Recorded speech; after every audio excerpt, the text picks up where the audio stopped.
What's up, guys? Mike on Mike Reviews It All here of Fights with Friends, doing Dana White's Tuesday Night Contender series tonight. It's been a great week. UFC 225 was everything we asked for and more. Unless you're talking about that decision between Yoel Romero and Robert Whittaker, and then I have maybe a little issue. But congratulations to Robert Whittaker. He fought a great fight. I mean, he was fighting. He's fighting probably one of the best athletes, you know, in the history of the UFC, honestly, in Yoel Romero. And that guy's an absolute freaking stud.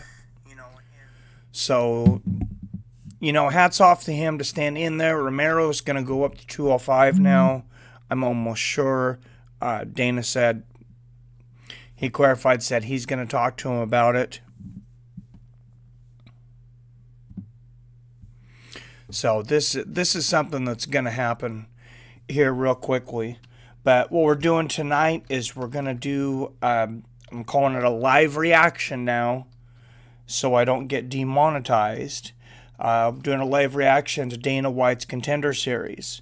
His Contender series, of course, last season, brought us Sean O'Malley, Danny Ige, Mike Santiago, a couple of really good guys.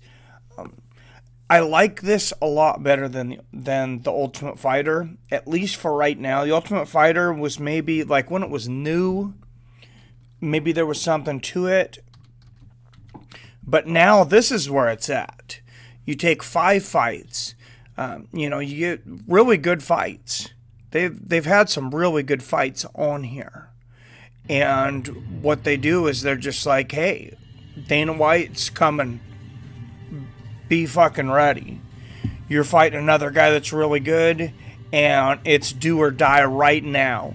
If you win, you might get signed tonight. If not, that's the last we're ever going to see of you.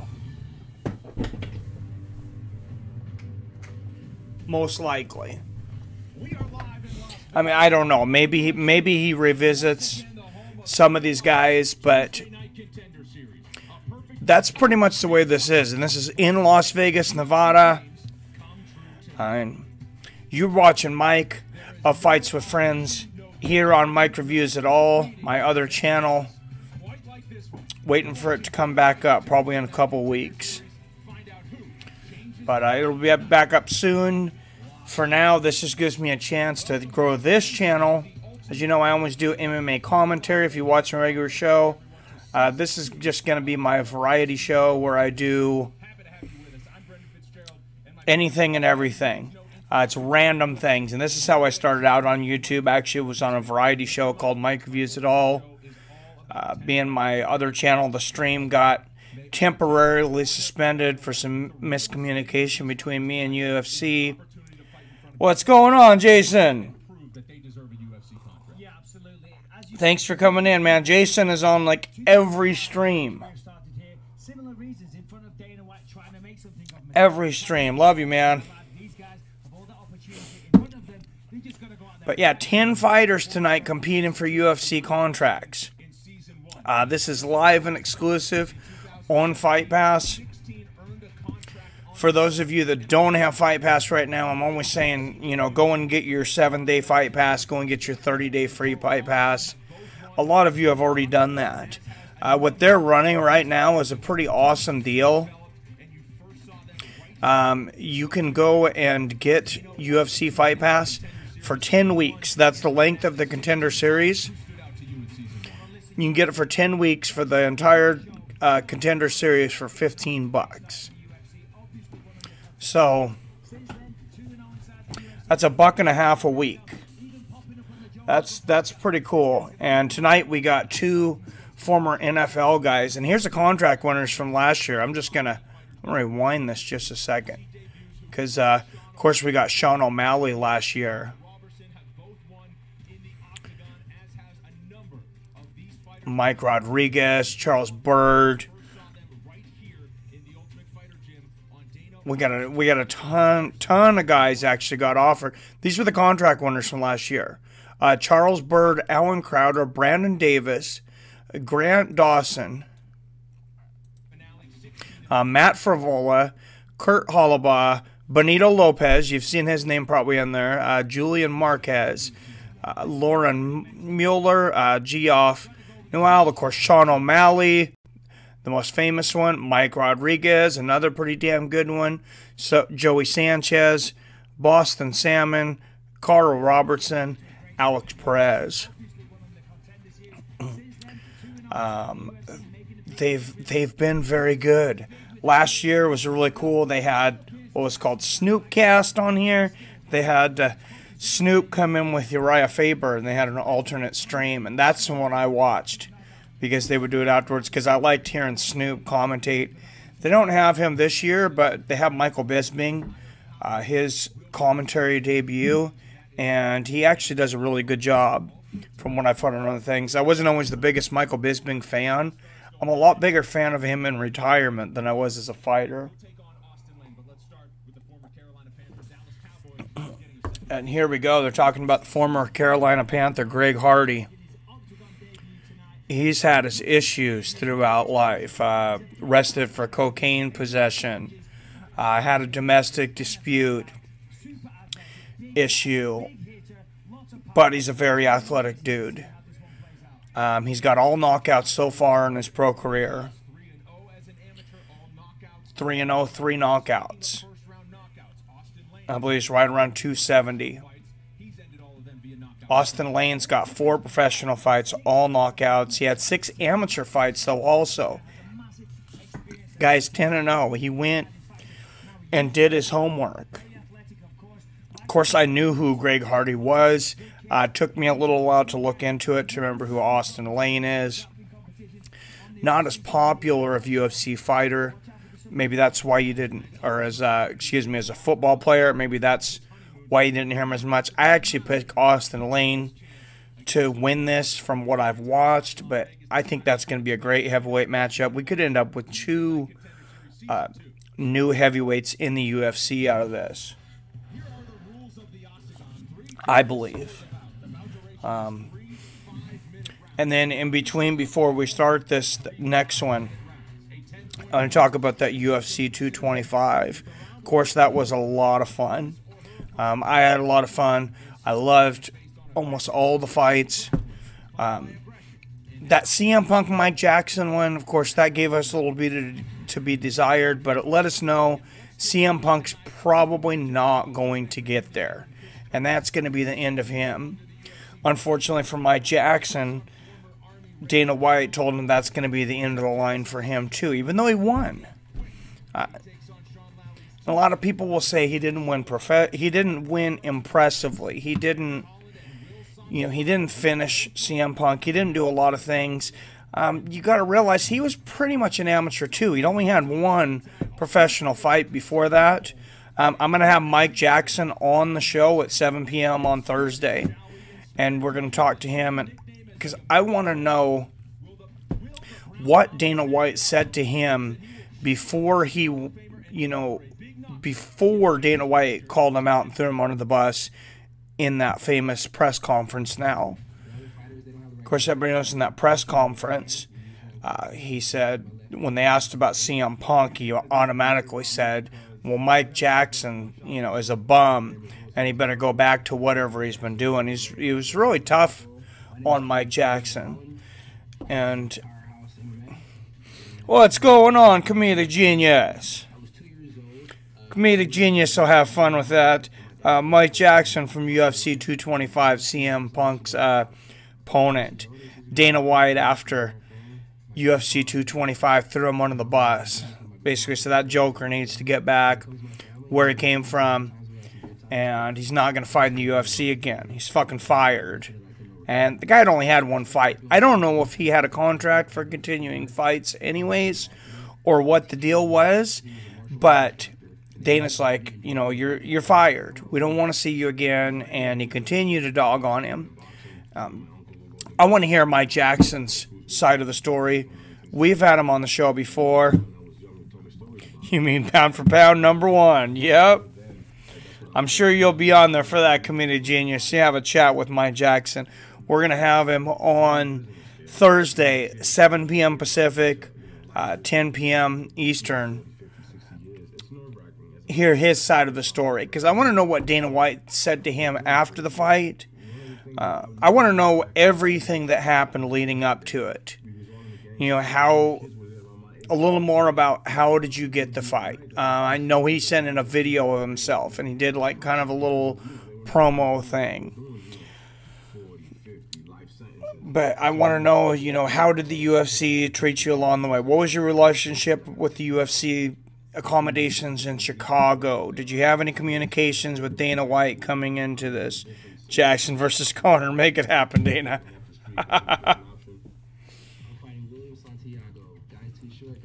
Well, we're gonna really get down to what Mike Jackson is all about, and I have a feeling, you know, he is a little better than I thought he was. I did think he was gonna finish CM Punk. I did think he could finish CM Punk if he had wanted to, but here's the thing: Dana should know as well as anybody. This guy's never been in these kind of lights. This guy's got one amateur fight, one pro fight in some smaller league. He had the lights of the UFC in Chicago, huge show. And he held all that in really well. I think 205 is next for UL, and I think it's a great thing. I do think UL beat Robert Whittaker. I think to say it should have at least been a draw. The second round, I believe it was, that he almost finished him in. That round should have definitely been a 10-8. I also believed that the fifth round should have been a 10-8. If you don't call the 10-8, I disagree with you, but I'm not gonna respectfully.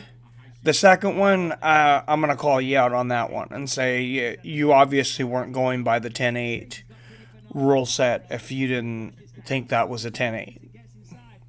And I don't care what Dana said.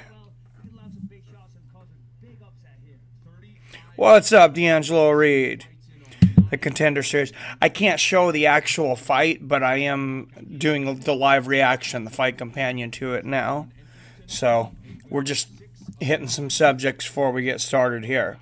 Whittaker got injured in the beginning of both fights. Yeah, he broke his thumb. Dana had said he'd broke his hand. What happened, I guess, now is he's got a broken thumb. But that's just as bad. It's bad enough to fight UL Romero. Yeah, that's how you get your YouTube channel kicked off, D'Angelo Road. Go to UFC Fight Pass, man. Get yourself a 7-day or 30-day trial. You can watch along with us.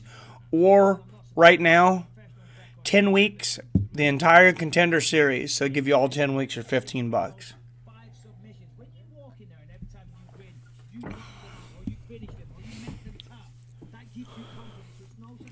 So, and that's all of that, man. But we got two big NFL guys in there tonight. Of course, Greg Hardy from the Carolina Panthers, 3-0, all knockouts, against another NFL guy who's 4-0, also 6-0 as an amateur. All four of his wins are also by knockout.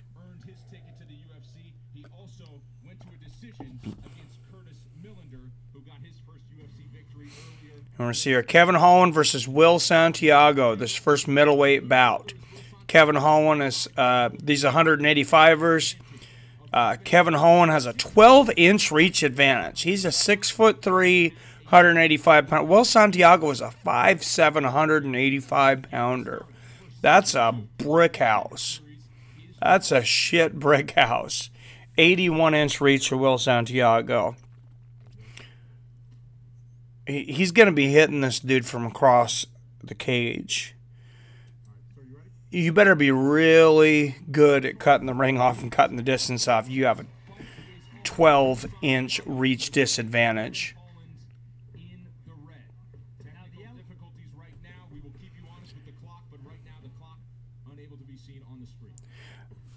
All right, here we go. Santiago. You can see his oh, throws a spinning wheel kick right off the bat.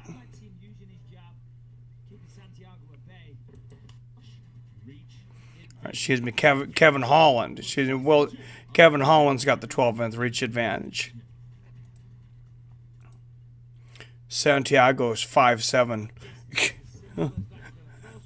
And a big frickin' 185-pounder. He looks like a little bit shorter, fatter Yoel Romero. Honestly, he looks like he could do... Will Santiago lands a big left hook on Kevin Holland. Kevin Holland shooting now. He was hurt.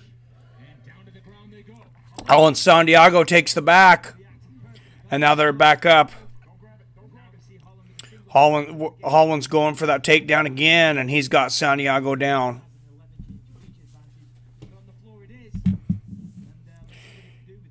Think Holland's going down, huh? Yeah, Santiago is a big dude, man. Holland pushing in, Santiago trying to get on the guillotine choke. So far, Holland's been able to get Santiago to the ground twice. Now they're back up. Oh, Holland lands a right and a left hook. But, like I said, Santiago, I mean, he is built like a shit brick house. This 5'7", 185 pounds. Yeah, this is like, look, he looks like mini Yoel Romero. That being said, I would say he could definitely make 170 looking at him. Nice knee to the head there from Holland. Oh, and a 1-2 from Holland. I believe Holland's winning this first round. He's got a couple takedowns. He's got a couple strikes. Santiago's caught him a couple times. But if somebody's going to want a contract so far, nobody's done anything great enough to win a contract. That's going to be like a Santiago knockout or something. Nice left hook from Santiago there. Oh, nice kick to the body from Holland. When you're as short as Santiago is, and you got a 69-inch reach, and you've gotten this far, obviously you're very good at cutting the ring off and closing that distance. Nice leg kick from Holland.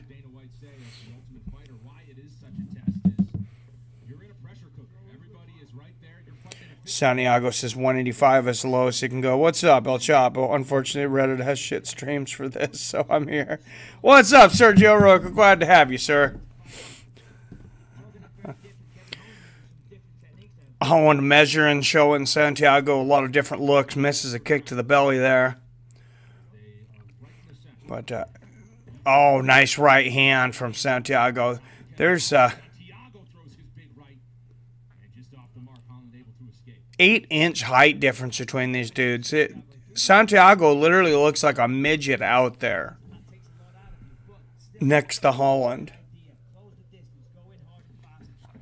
He just needs to keep closing that distance. He's done it a couple times. Santiago, he landed a 1-2, and Holland comes back with a 1-2. Holland looked like he was doing a little basketball move. He like pointed to the side like he expected Santiago to go. Lands a 1-2, another jab and a kick does Holland. Oh, combination for Holland, 1-2 and a kick to the midsection there. Holland's trying to do those little fakes like he thinks he's MVP, goes for a flying knee and misses. Santiago goes for a big left hook, can't connect. Blocked a head kick there, did Santiago. But this is like more of a height difference than David Tua and Lennox Lewis. This is just a big, and I know maybe Santiago says that he can't make 170, but looking at that body, I'd like to know what his muscle percentage is. He's not sitting at no 5% body fat. I think he can make 170. He needs to have somebody teach him how to cut weight. Nice left hook there for Santiago towards the bell. What's up, 7? Damn, thought you all won that fight. I thought he did too, man. I don't see how you give it to Whitaker. I can almost see how you give it a draw. if you didn't call the fifth round of 10-8, but to not call, I believe it was the second round where he almost finished Whitaker several times, to not call that a 10-8, you're not using the unified MMA rules that you say you are at that point. And you should not be reffing fights. He's knocked out a 6'5" guy before in 40 seconds. Well, you know, Tyson was... Usually they show Tyson, they'll say 5'11", 5'11 and a half. Tyson was barely 5'10". He was like in between 5'9 and a half and 5'10". And why they overplayed how tall he was, I don't know. But he'll be the first to tell you he's not quite 5'10". He's like 5'9 and a half. Oh, he trains at Jackson's. Oh, we got a Jackson. We had a Jackson guy in here. Oh, nice right hook and leg kick there from Santiago. She's from Holland though. I just don't see. Oh, nice spinning kick for Holland. Santiago was able to block it. Holland goes for a spinning back fist. Santiago ducks underneath. Not even sure he had to duck. He's so much shorter. Side kick to the knee for Holland. But I just don't know that I see a future in the UFC for a 5'7", 185-pounder. I think that's too small. They always give an athlete an extra inch or two. Yep, especially in wrestling, basketball, and pro wrestling. Yeah. They definitely do. Oh, nice kick to the stomach there for Holland. He goes to the head kick, and Santiago ducks under again.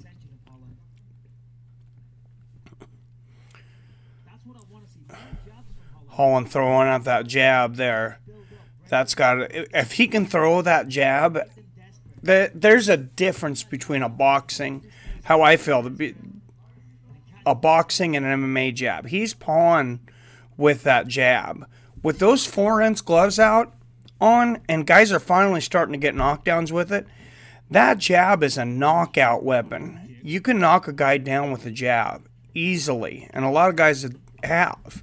Nice left hook there from Santiago. Nice kick to the body from Santiago. There's been some boxers with solid jabs that you put a 4-inch glove on them, they're knocking people. Oh, big right hook and a left hook from Santiago.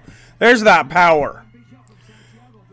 Holland looks upset. He's giving him that pissed off look, but that means that caught him. That got his attention for sure. Santiago should have kept the pressure on. Oh, lands a big right hand there. Stay in, keep going, especially when you're on the inside.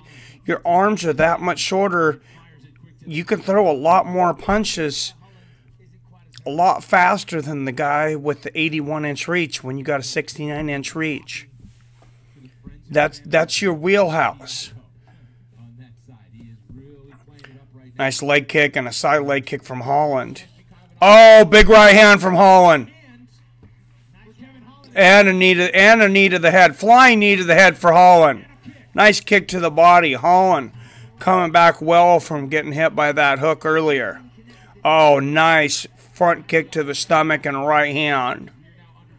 Holland, nice leg kick. Holland is putting together some good combinations right now. Oh, left hook, and Santiago comes over the top with a left hook and hits him. Santiago's left eye is bleeding. Nice front kick to the stomach again there from Holland. Side kick to the stomach from Holland. Holland just continuing to pump that jab, making it almost impossible for Santiago to get inside of him. If he's throwing that jab, Santiago's either he's got to time it in between the pumps because he's not pumping it real fast, or he's just going to have to eat that jab and counter around it. Just too big of a too big of a reach advantage. Nice leg kick there for Santiago. And these shorter guys, you wouldn't think that they should be big jabbers. It's almost more important to throw that jab from the outside to cut that distance. Hall lands a big right hand. Santiago lands a left hook back. Oh, nice left hook for Santiago there. He's landing some power shots in this round for sure. Nice leg kick from Holland. Side kick to the knee from Holland lands. Just Santiago. Holland lands a jab and a leg kick there. Yeah, Santiago landed a couple power shots, but Holland's showing the whole arsenal. Goes for a head spin kick there at the bell.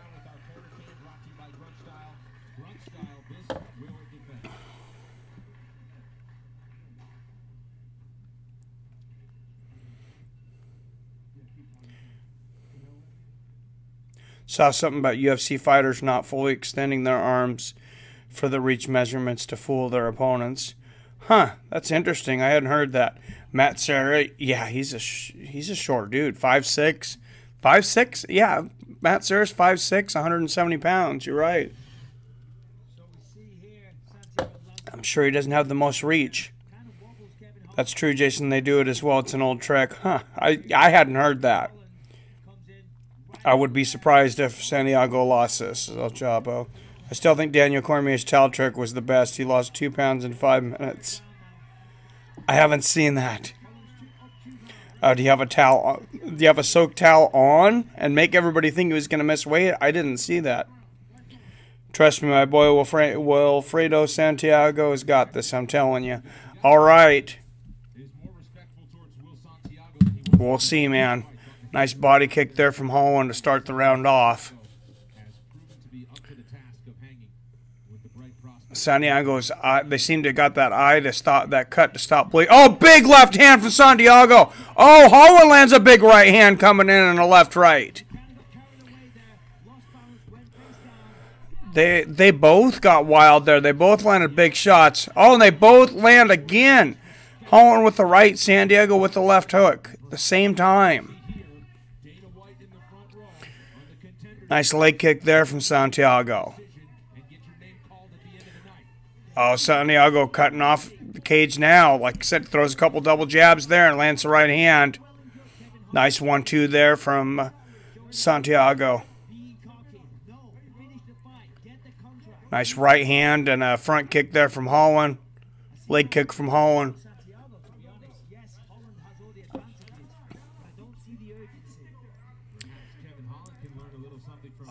Holland really not trying to press the action to get that contract, though. Santiago, when he gets in range, he looks like a man desperate for the knockout. It's just getting in the range. Holland trying to slug it out with Santiago's suicide. Right hand there from Holland. Out on a 1-2 from Holland. He's starting to showboat. Holland is, now he might get caught. Throws a Stockton slap in there. That's got to get under Santiago's skin if anything does. Nobody likes being slapped. Nice jab there from Holland. And a leg kick. Santiago's probably going to have to eat a little bit of this, though, like I said, though, if he's going to get inside now. Nice leg kick there from Holland. Holland just pushing that jab out there. 1-2 from Holland. Oh, right uppercut from Holland. Santiago lands a 1-2 to the body. 2.5 minutes left in this fight for your boy Santiago if he's going to pull it out. You can see he's got power. Holland's throwing those slaps in there. He just slapped him twice. Now he's doing a little showboating. And Santiago comes in with a big left hook. This might be Santiago's moment. Holland's getting cocky.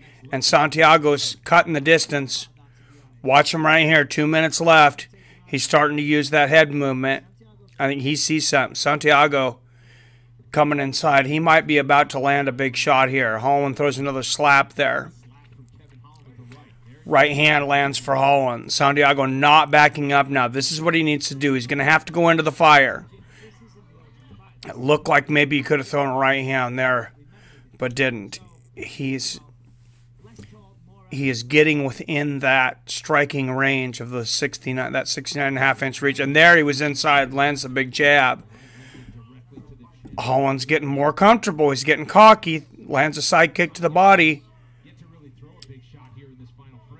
Holland with the leg kick. Santiago missed the left hook there. Straight right hand lands for Holland and a right uppercut. But he's getting closer and closer to Santiago's reach. Santiago lands another jab there, and Santiago with the takedown. Holland's showboating, and Dana's not going to like this. Holland pops back up. Santiago lands a right hook, and Santiago going for another takedown here. What's up, Terry Crow? No, Greg Hardy hasn't fought yet, man. Yeah, if he loses, it might be by points here, but 35 seconds. Santiago's on the inside here. They're clinching up against the fence. He just needs to break a little bit of space here, and he's shown he's got power in that right hand and the left hook. So push him away. There we go. That was a shot. He needed to move in there. 20 seconds. Holland's clowning on him. Lands a jab. Move forward, Santiago. Oh, that was weird. Holland jumps in and pulls guard from across the cage. That was almost like a defensive move to maybe finish this thing off. I don't like a guy showboating in his... You haven't even gotten to the UFC and you're already showboating. I don't like that. I don't think that's a good start. Dana White's sitting there playing with his phone, so I'm not sure how interested he is in Kevin Holland right now. Now this goes to the decision. Kevin Holland is going to win this by decision.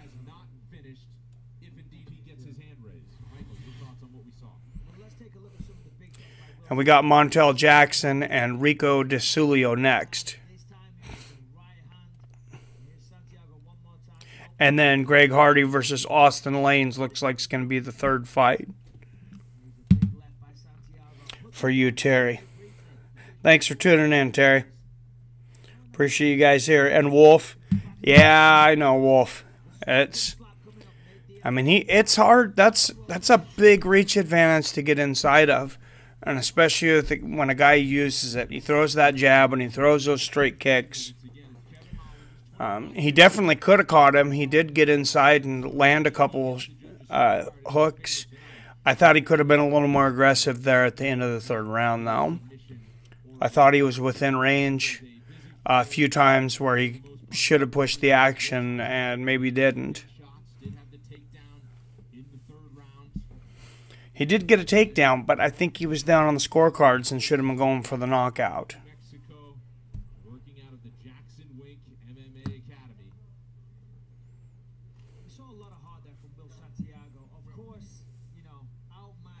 Holland must have an iron chin. Yeah, he got popped a couple times. He does have a good chin. I was somewhat impressed with Holland's skills. I don't think Dana gave him the contract, though, because he was goofing around in there. Ladies and gentlemen, at the end of 3 rounds, we go to the judges' scorecards for a decision. All 3 judges score this bout 30-27. 30-27 on all 3 cards. Kevin Holland. Kevin Holland. Yeah, no surprise there. It'd be interesting to see if Dana White offers him a contract, though.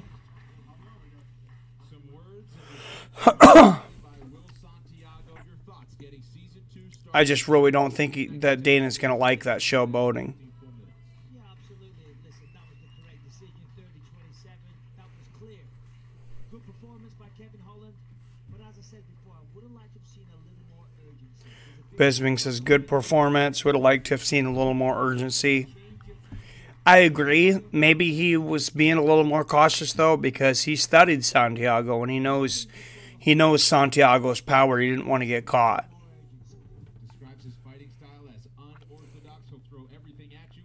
Holland's definitely playing the part here. He's hamming it up. He looks charismatic. He looks in shape. Thanks so much, guys. Kevin, you're kicking off this He's going to get in the interview here with Laura Senko. fight with an 11.5 reach advantage, but he had the power. He connected with you a couple times. She's a good-looking blonde. That's half worth the win right there.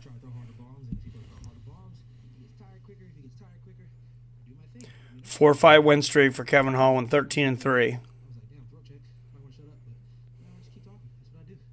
You seem pretty relaxed in there, showboating a little bit, even talking to his crew for a second there. What were you saying?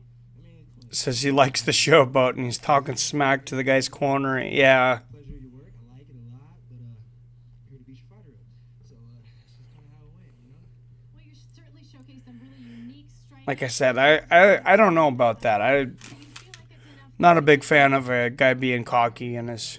But if you want to bring back in 4 weeks and let me make another 10 racks, I'll do that. I like it. Kevin, thank you so much for taking a second. being cocky in his first chance at the UFC. Victory and interesting there. Do you think it's enough to get a contract? Not quite, but if you like what you And they just asked him. come back a little bit later this summer. We saw that last season. They just asked him, do you think that was enough to get a contract? And he said, not at all. So he understands his performance. He said, not at all, but if you like what you see, I'd love to come back later this summer. I think that's an honest assessment of himself. Montel Jackson come up. 5-0, finished 4 of his 5 wins. Something to be proud of. On the other side, he goes against Boston's Rico DeShulo, who says that while Going against Rico DeShulo, 9-1, 5 first-round finishes. the talk is next. Got some guys with some knockout power here.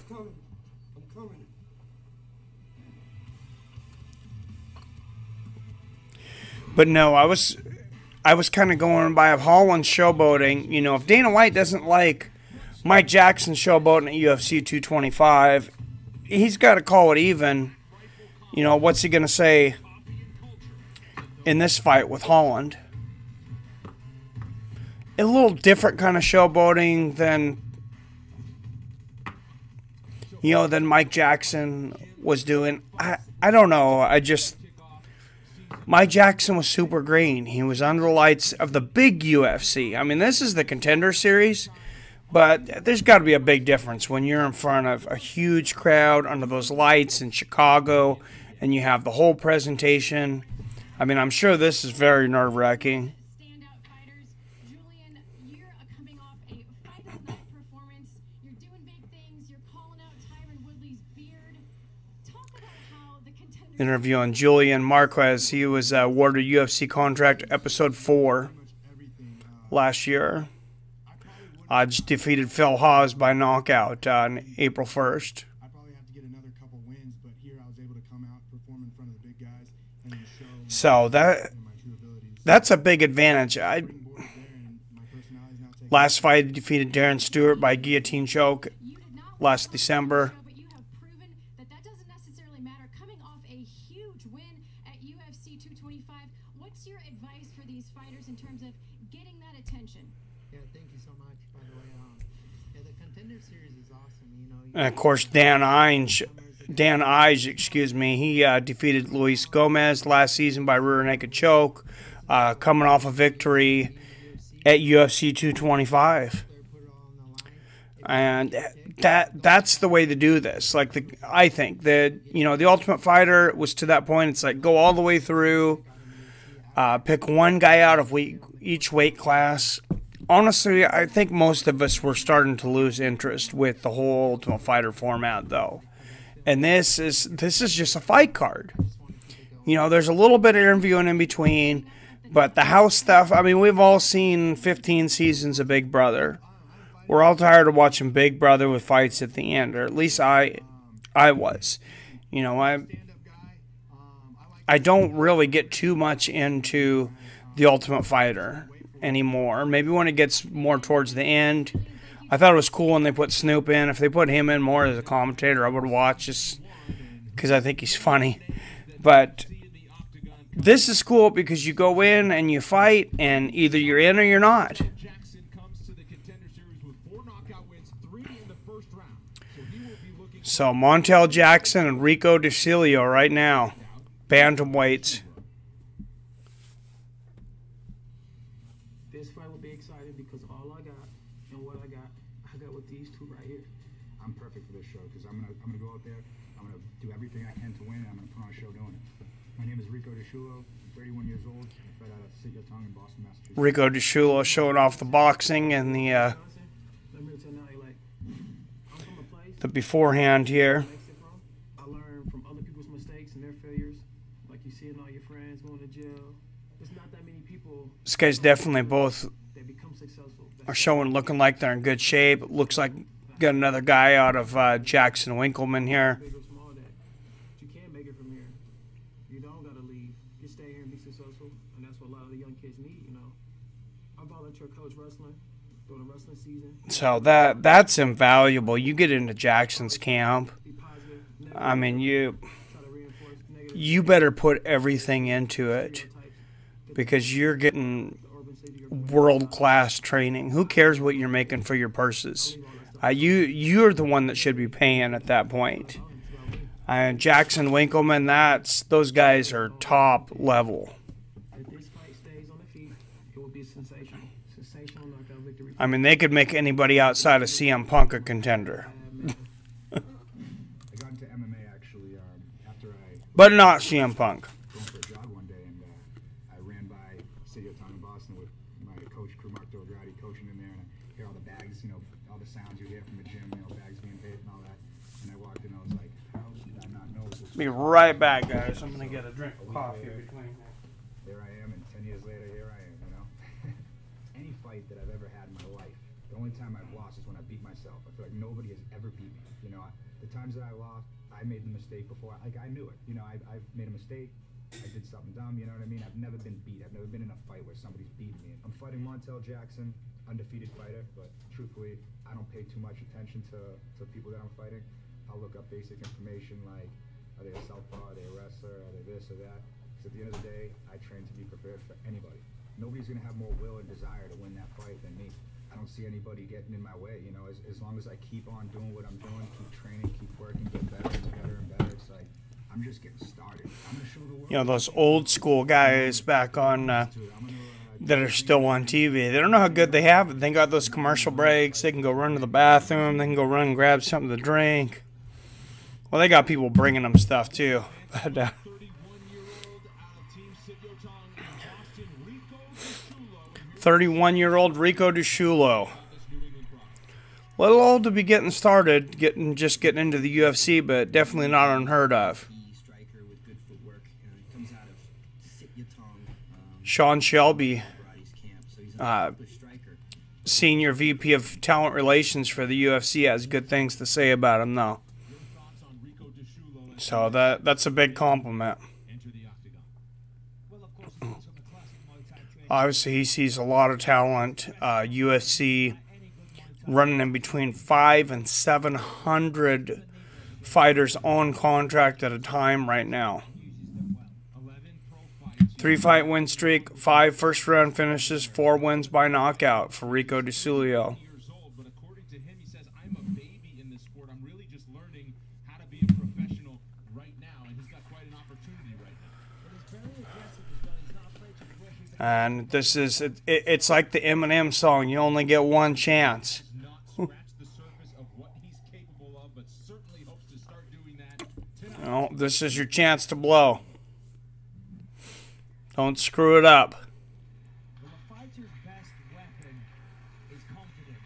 And this man is not short of confidence. And here comes Montel Jackson out of Milwaukee, Wisconsin, down to the cage. It's quite simply as painful to others. Says he's like something that has never been seen before. Montel Quick Jackson, and he is appropriately nicknamed. This is a very, very quick guy. Montel Quick Jackson. To be potentially an Olympic wrestler for the USA. And bantamweights are quick. As a sport, got some advice. You could be really good at MMA, and here he is a few years later at 5-0, and a lot of people have their eye on this kid. They're just saying this guy had a shot at the Olympics in wrestling. Decided to go the MMA route. People talked to him. There's no money, unfortunately, in Olympic wrestling. When I looked at him, the way he stands, the way he carries himself, the confidence. MMA, eventually, there can be. This is a smaller But 3 first-round finishes. 4 of his 5 wins have come by what's up, Chirok Sport 23? Whatever you said, I missed it. a guy with a wrestling background who has shown I hope it wasn't naughty. and as we saw at the top of that feature there, he's here to annihilate. Don't be talking smack about me. Rico DeShulo, who is really good. Montel Jackson undefeated. Great on the ground, and he has an I said finished 4 of his 5 wins, 3 first-round finishes. We'll see if he can get a first-round finish here today. After that last match, I want to see some blood. I want to see a knockout. North side of Milwaukee. He wants to make it to the big show and stay in the north side of Milwaukee, give his community Got to see a knockout. at our tail of the tape for this 26 years old, Montel Jackson, 5'10". Rico, 31 years old, 5'8". 4.5-inch reach advantage from Montel Jackson. 75.5-inch reach at 135 pounds. So this guy's like a Sean O'Malley type.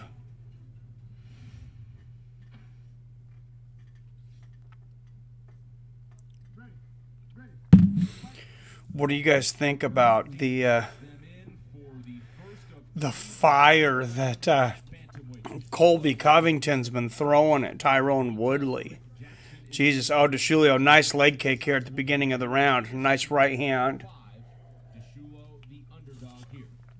That's going to be a hell of a match. And Colby Covington's doing everything he can to get inside Tyrone Woodley's head. And Woodley's starting to react to it. Jackson, the nice body kick there. DeShulo, former high school cross player, is done with his athletic career, or actually thought to continue. Oh, nice body kick for DeShulio. That's when he took that aforementioned jog. For those of you guys that didn't see it and look it up, probably find it on YouTube. Daniel Cormier was on Conan O'Brien this week. I have not watched it yet myself. I'll have to check it out. I seen a few highlights. I seen him with his belt on Conan's desk. Nice side kick to the body for DeShulio. Jackson with the 1-2. Nice body kick from Jackson. Throwing that jab from the outside. Come on, I want to see that knockout, boys.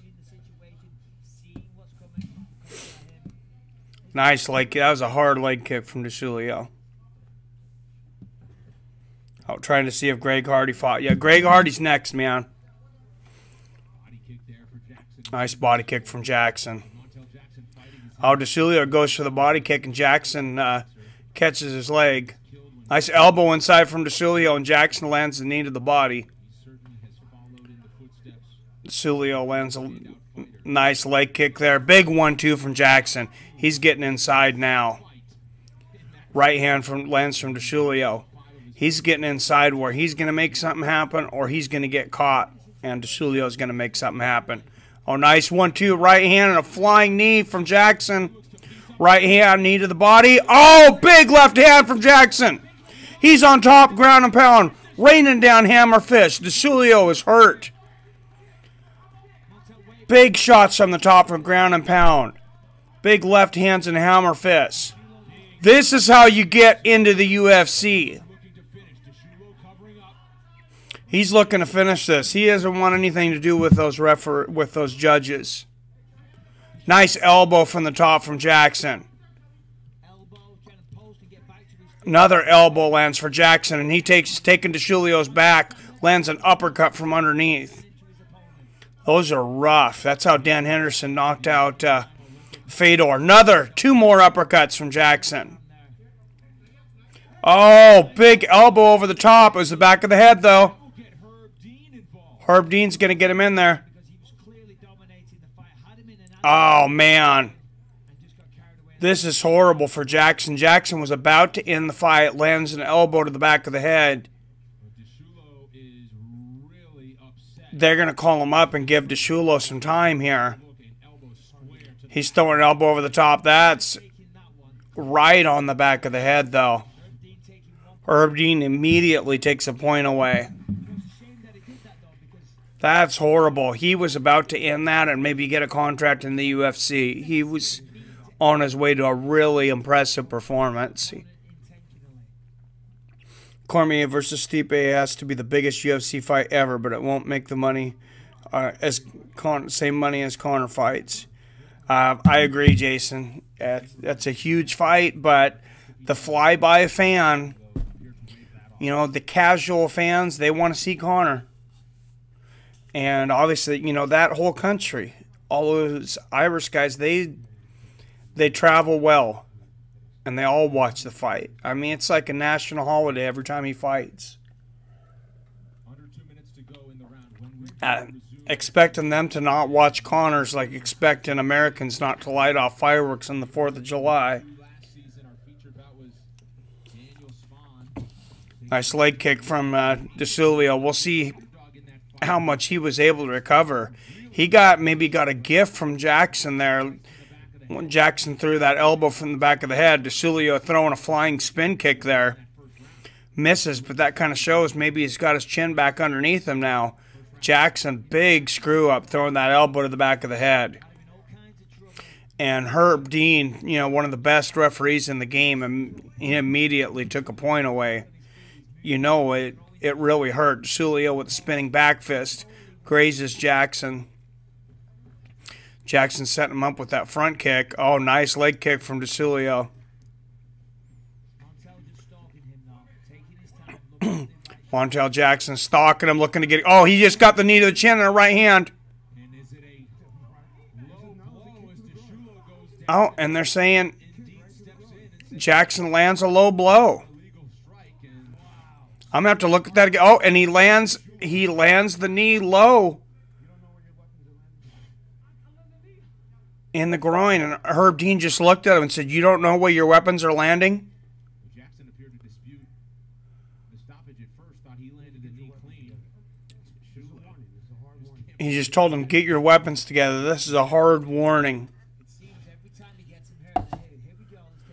Wow.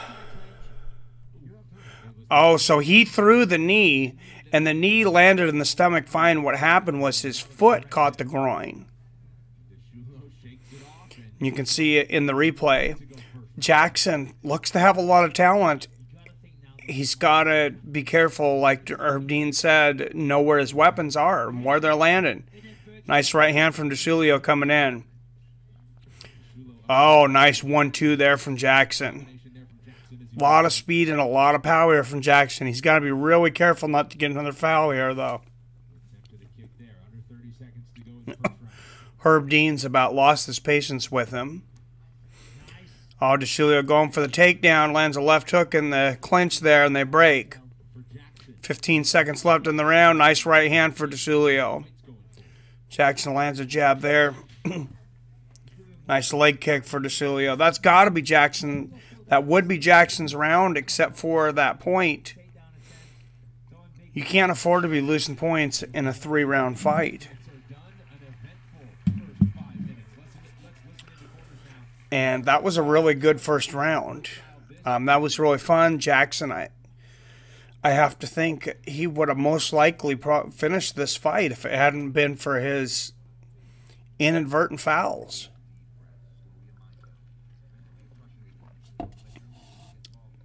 The low blow wasn't on purpose. He was throwing a knee, and the foot caught it. I don't even think he realized his foot caught him. The elbow, I think it was just instinct. He threw it fast and hard and right on the back of the head, though. It was very obvious.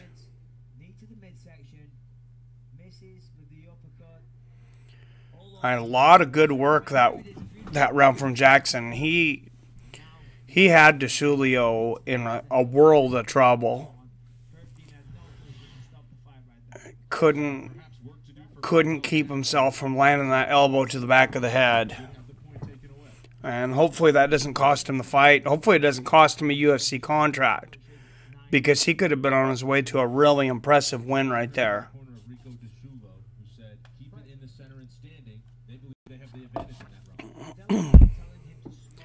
Rico DeSulio's corner telling him, keep it in the center. We think you got the advantage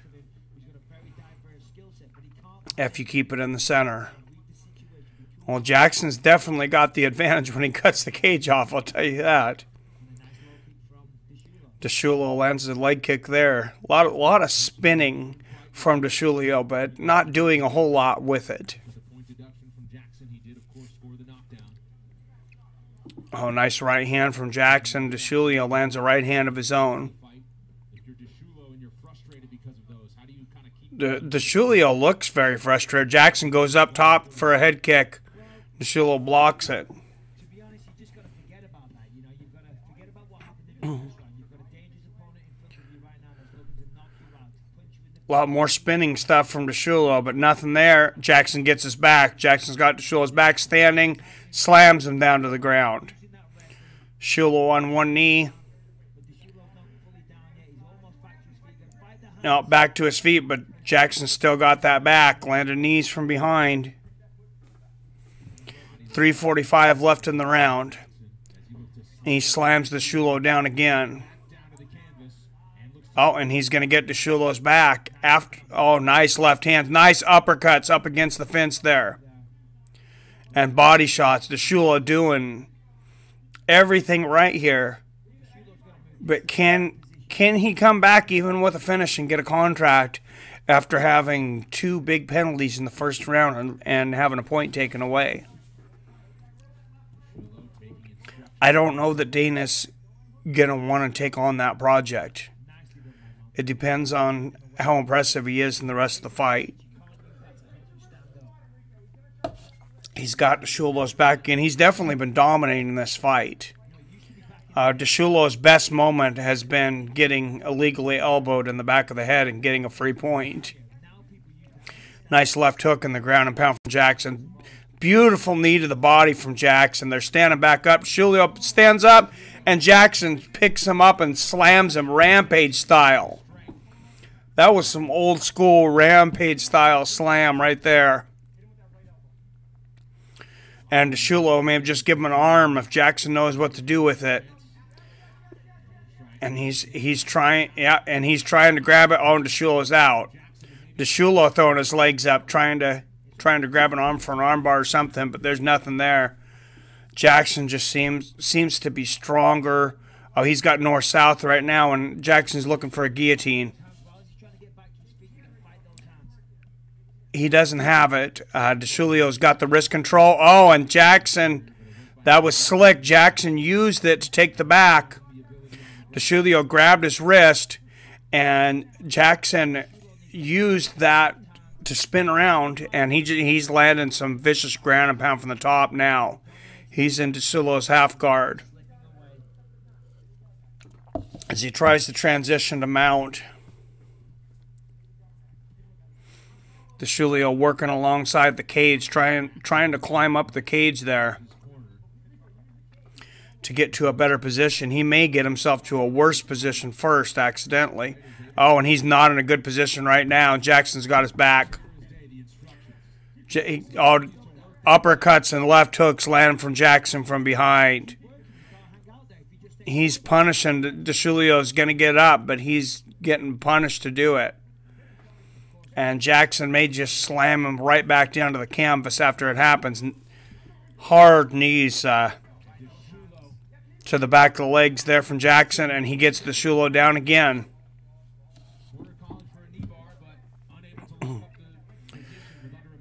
45 seconds left, and Jackson's got DeShulio's back again. DeShulio up against the fence, trying to get up. Jackson flips him around, turns him around. Oh, now he's landing that ground and pound again. 3, 4, 5 right hands to the temple there for Jackson. DeShulio trying to block those, but most of it getting through there for Jackson. Oh, nice knees to the body on the ground there for Jackson. Really good job of getting leverage with very, very little space there for Jackson. That's a veteran move. Nice right hands on the ground from Jackson. Hammer fist. Uppercut from underneath. Another great round for Jackson. Montel Jackson in total control of this fight against Rico DeShulio, except for that first round, he got a point taken away. Now, if he's going to have any chance at getting offered a UFC contract, though, he's going to need an impressive finish in this last third round. And I think he can do it.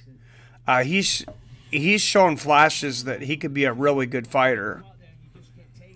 I just have questions about his control with the low blow and the elbow to the back of the head. I'm not sure how raw this guy is.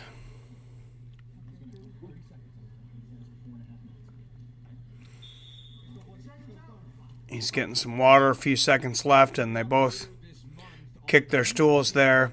Live on Fight Pass, Saturday, June 23rd, Donald Cerrone and Leon Edward, 5-round main event. That's going to be at 5 a.m. though, Pacific. Killing me, UFC. At least it's live, though. At least they're not screwing up like Bellator did with their London card. I might be up at 5. You know I'll be up at 5 a.m. watching it. DeShulo throws a big leg kick and misses. Spinning kick to the body. Also misses. Nice right hand there from DeShulo.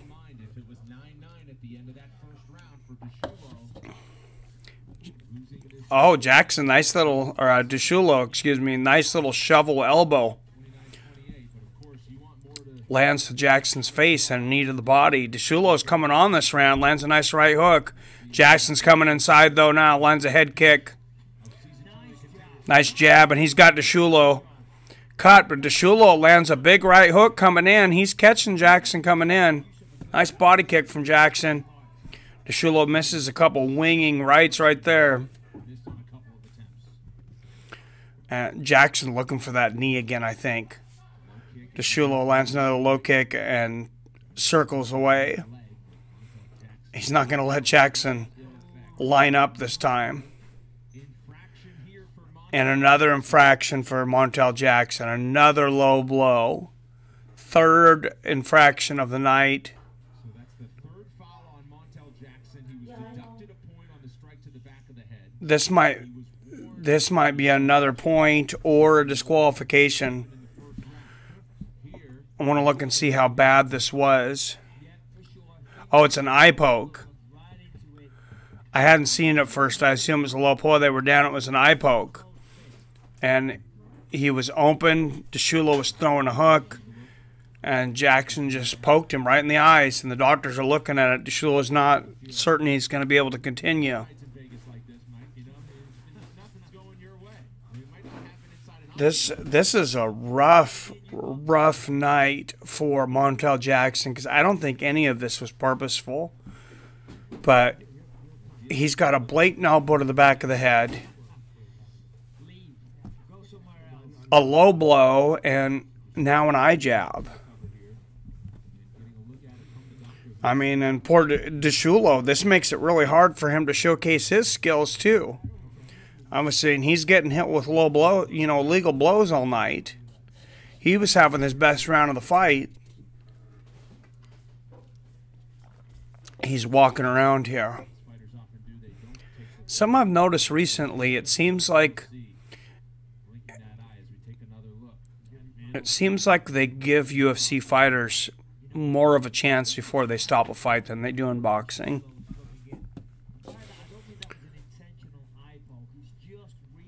And it definitely seems like they have better cut men. And that may be something in boxing with the way their gloves are may cause more cuts too. And worse cuts when they do.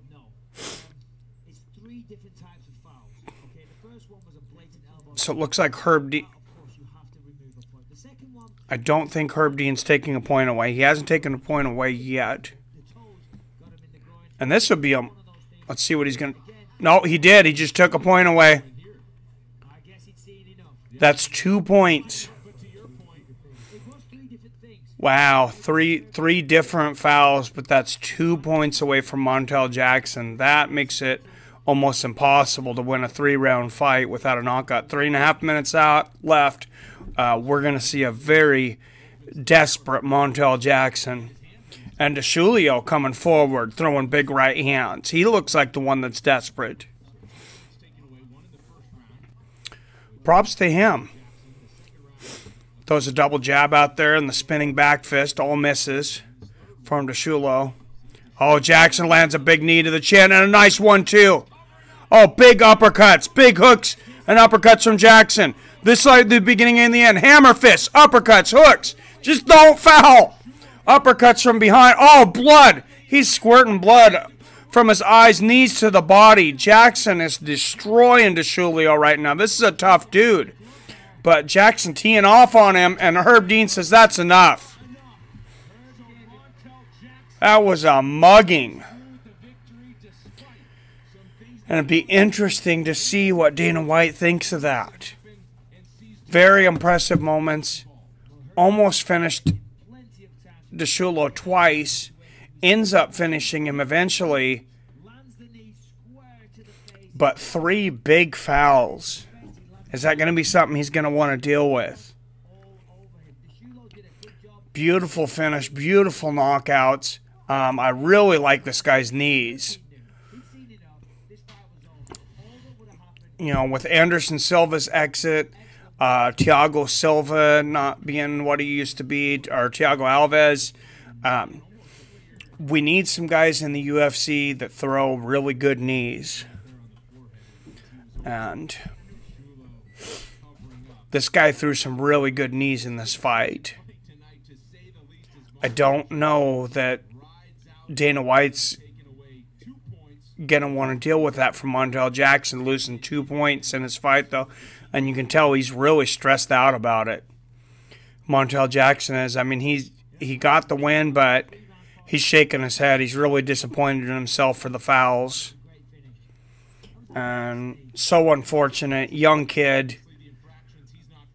All incidental infractions.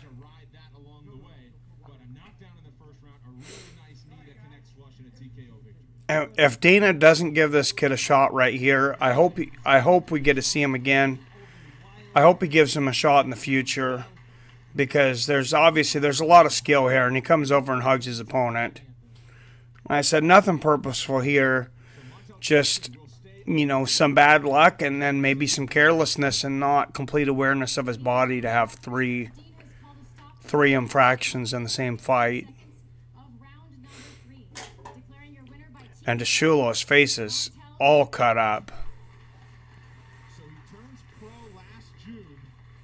This is his 6th pro fight in He just turned pro last June, and that's his 6th fight in less than a year. So Montel Jackson, he's been very busy. Young in his career, give him some time, and maybe he'll turn into something. I said I hope we see him again. If Dana doesn't sign him, I hope they sign him in the LFA. The LFA is really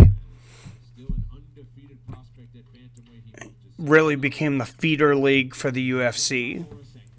Guys that go there that are right on the cusps, and they win a couple good fights and end up getting a shot in the UFC. And there in the interview, Laura Sanko bringing up the 3 fouls immediately. This fight right here just been my life right here, you know. What's life without adversity? We talk about the odds, man. He just says, this is like my life right here, so what's life without adversity? I take everything with a grain of salt. And nothing, you can tell, even the elbow, he wasn't, I don't think he was trying to land it to the back of the head, and he even started to pull it back as you watch the replay afterwards, but he'd already landed it. I can see the emotion going on right now. What does this moment mean to you?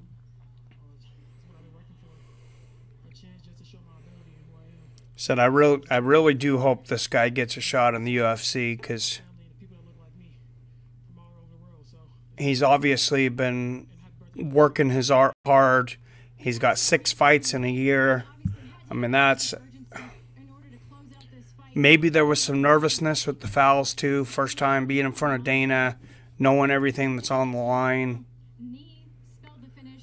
I mean, he landed a beautiful knee to the head, and everything was on as he was finishing this fight. Uppercuts, hooks, straights, and he goes to the body. He throws those knees to the head and the body. and when he came he was going low and he was coming up high, made the read.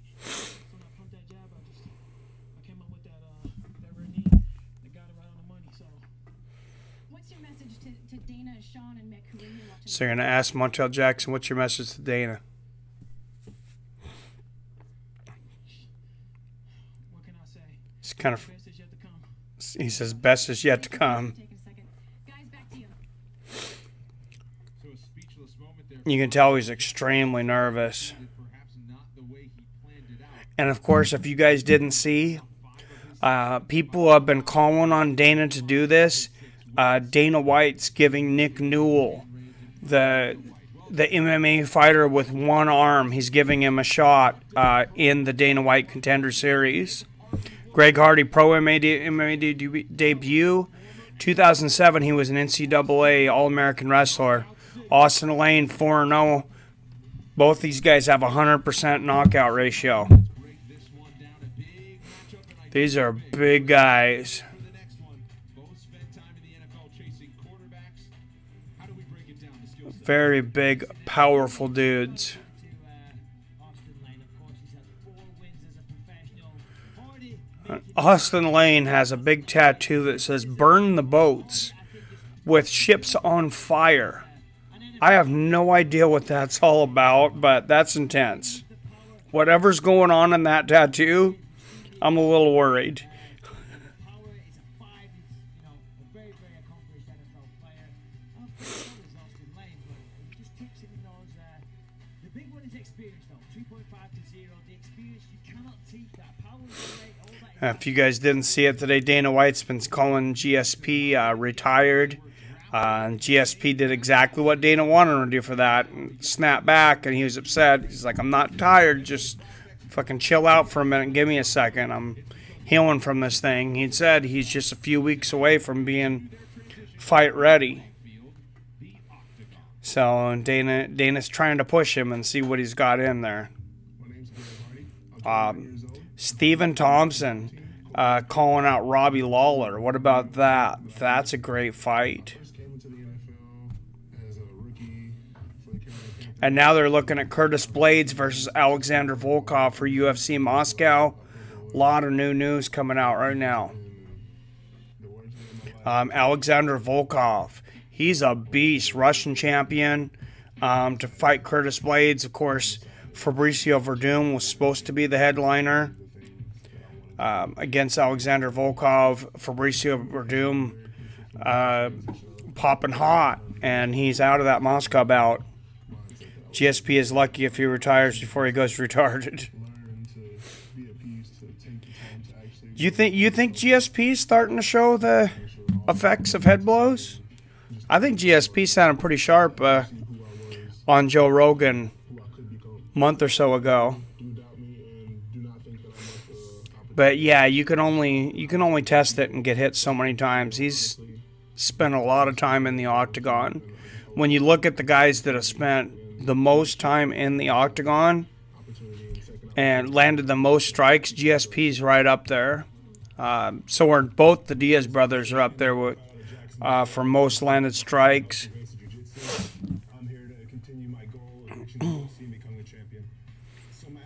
But I'm excited. Curtis Blades and Alexander Volkov. People that don't know what Alexander Volkov is, that guy is a friggin' animal. That's a good fight. And in Moscow, Curtis Blades might want to get the finish.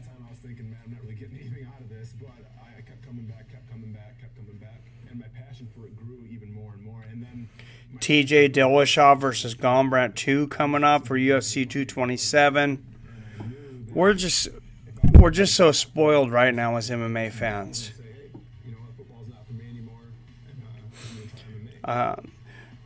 And it came out today that what the UFC's plans for Conor McGregor had been.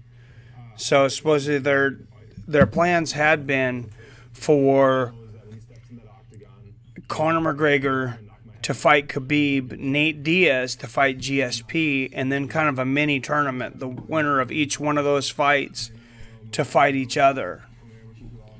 Would have been great to see. WME needs to make back $4 billion. Well, they're doing a really good job at it. They just signed a $1.5 billion deal with ESPN. I think they're good. Honestly, I think they're good now. I think they're showing that everybody thought that they overpaid and that it was a bad investment with that ESPN contract. I think that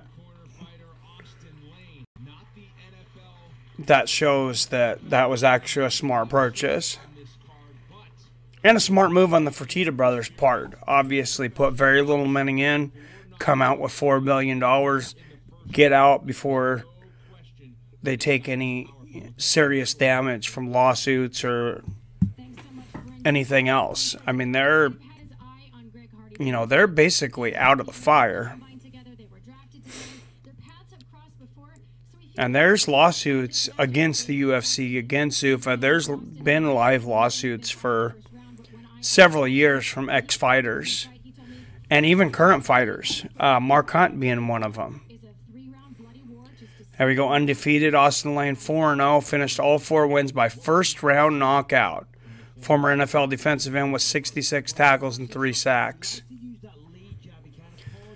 And those defensive ends, they know how to push. You're a defensive end in the NFL, you probably got a bench press around 500 pounds. And great athleticism for both these guys. As defensive ends, too, you got to be able to come off that corner quick. Think Warren Sapp. And here comes Greg Hardy. He looks focused. He looks pissed. And he says he wants to get his name and his reputation back. He's got a look on his face like Austin Lane stole his lunch, and he's coming to get it. Mick Maynard, UFC VP of Talent Relations, talking about his being impressed with Greg Hardy's athleticism.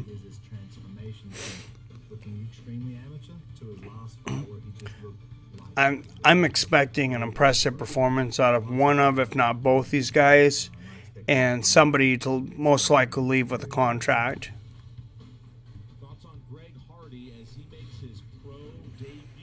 These guys go through so many training camps.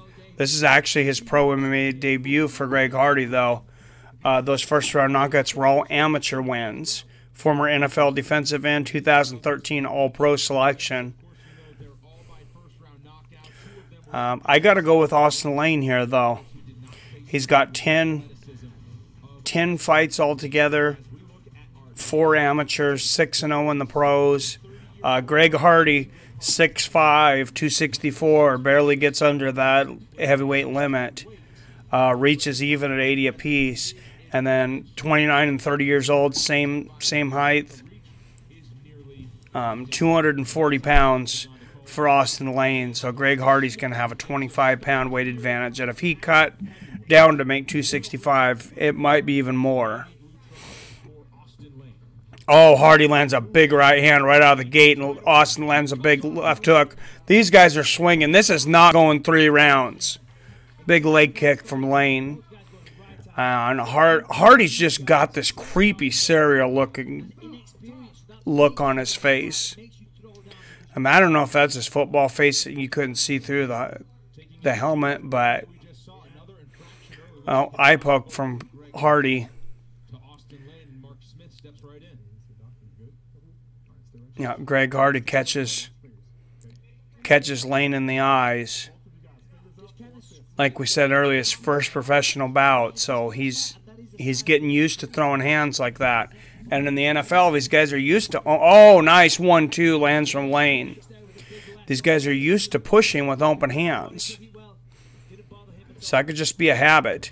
Oh, and Lane grabs a hold of Hardy for a minute, but Hardy shakes him off. Powerful dude. Oh, Hardy misses a big left hook there. Swing for the fences. Oh, and he just landed a big right hand. Oh, Hardy lands a huge right hand, a big left hook, and Lane is out.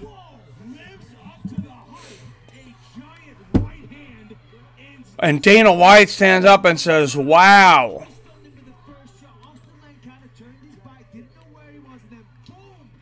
going down. That was elevator power. That is professional heavyweight power right there. Jesus. And they're looking at Lane. They're putting the flashlight in his eyes, and of course he's disappointed, but he got clocked. Boom! Huge overhand right. Immediately floors him to a knee. The referee looks like he's thinking about stopping it. Hardy's not going to wait. Lands another big left hook, and the referee says, get off him. Boom. When he got up, he had no idea where he was at, and Hardy hit him with another big left hook. Started to get up, and Dana White just said, yes, wow. Dana White is excited, and I think we are going to see Hardy. Yeah, he knocked him dead for sure, Ryan. You can bet your money we're going to see Greg Hardy in the UFC. They're booking him right now. That ink is wet on that contract.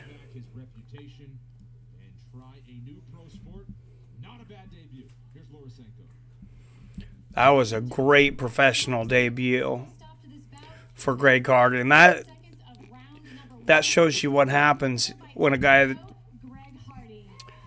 man, may not have a big MMA background, but somebody that's just extremely athletic. That's the difference between a gym rat and a professional explosive athlete. 57-second knockout. He's definitely a monster, Bob. That was crazy. I'm very impressed. That was killer power, literally. That was Mark Hunt power. Faster though. I mean, he's going to have to work on the rest of his game, obviously. He's going to have to work on some defense, learn how to wrestle on some different things. But, yeah, he's got that game faced on. That is a focused, pissed-looking dude. He's still looking pissed. I'm here with Greg Hardy. And Greg, I have to correct myself. It was a true knockout. What an incredible pro debut to do it on the Contender Series. You have yet to make it out of the first round. What does this moment mean to you? Don't say something stupid at the interview, Hardy. He just says it's awesome and he's super excited. I was looking for him to say something stupid in the interview. He is a Carolina Panther. You both came out throwing heat. Let's take a look at the finish here. You connected with a huge hook and then... Well, he was a Dallas Cowboy at one time, which is even worse. No. For all you Cowboy fans.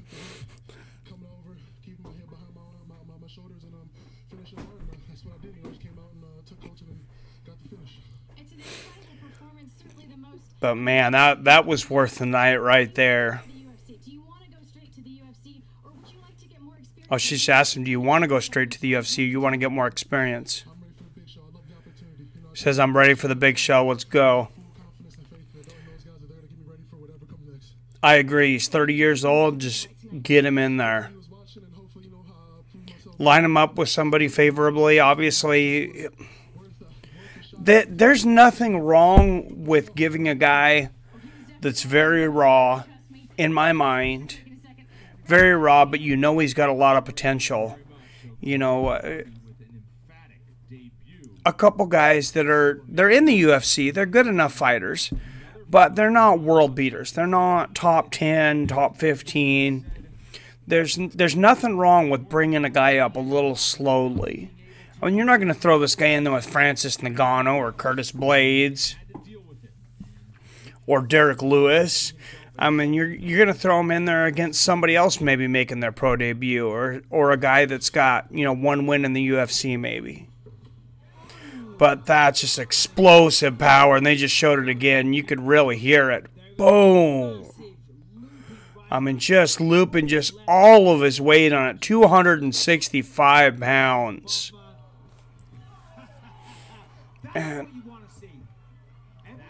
And we've had 265-pound guys in the UFC. There's only been one that I can think of that is as muscular as Dan Harvey, and that's or Dan Hardy. Excuse me, Greg Hardy. I keep wanting to call him Dan Hardy. As muscular as Greg Hardy, and of course that'd be Brock Lesnar. Mark Hunt, Derek Lewis, those are big guys, but they both, you know, you can look at them and you could see they could drop the 240 probably pretty easy, drop the gut, especially Hunt. Roy Nelson, shoot, he could fight at 185 easy. Chris Curtis, 5 first-round finishes, next 18-5 against Sean Lally. Live from Las Vegas, it's the home of the UFC, of course. But we are back for another summer of Tuesday night fights with Live from Las Vegas. I wonder how much they, in the game. wonder what they charge these guys to watch this. I wouldn't imagine the tickets are a whole lot, but it'd be pretty cool though. Well, I don't know that you can buy tickets. There's only a few people in here. It's the Tough Gym there in Las Vegas, so I'm glad they're making good use of that. After, I'm imagining, they haven't announced it, but I'm imagining this is probably the last season of The Ultimate Fighter. I mean, it's time. We're, what, 27, 28 seasons in. It was a very successful show, but it's time to move on to something different, and this is it right here, the Contender. My dream at the end of the day, more so than anything, I want to be remembered. Much better game plan at this time. Stephen Floyd's name, hell, Connor's name. I want my name to be remembered. My name's Chris Curtis. I'm fighting out of Dan Henderson's athletic. I said before, we've all seen enough episodes of, you know, of Big Brother or Real Life or whatever it is for a lifetime. I know I have. I'm here to knock someone out and get a UFC contract. I would say that my best attribute is my mental. And I was an Army Ranger. they give some stories on these guys. I love how they do this. Being in the Army taught me I'm a big fan of how the UFC did it when they first came out. UFC's 1 through 10. countless And they would do it just like this. They have each guy, they go on and 3 to 5 minutes. 3 to 5 minutes on that guy. Let him say his piece, show a little bit about his family or whatever his life and upbringing is, and just have, you know, show him working out maybe a little bit, but 3 to 5 minutes, that's all we need. Now we know these guys, get them in there. Let's see what they can do inside the cage. Then maybe we can learn some more about them. meet up and we would If they can't do anything inside the cage, you know, on I don't care about his kids. I don't care about his family, honestly. If he can't fight, father. We we're here to fight. there and it kind of I love heartwarming stories as much as everybody else, but at the end of the day, if you can't fight, you can't fight. Don't waste my time. Winning that belt would get me my shot here. So I was like, okay, I gotta leave my gym. I gotta go somewhere. Oh, and I see a lot of people leave after the Hardy fight. A lot of people were waiting for that Greg Hardy versus Austin Lane fight. That's probably going to be the biggest fight of this season. But then even that, like, I got a second family out of it to where, you can't even put a value on what's having like that. I would imagine. It's just completely changed my life, man. all of my wins, except for one, are by finish, and 6 of those are by way of knockout. At any moment, I can put you out with one punch.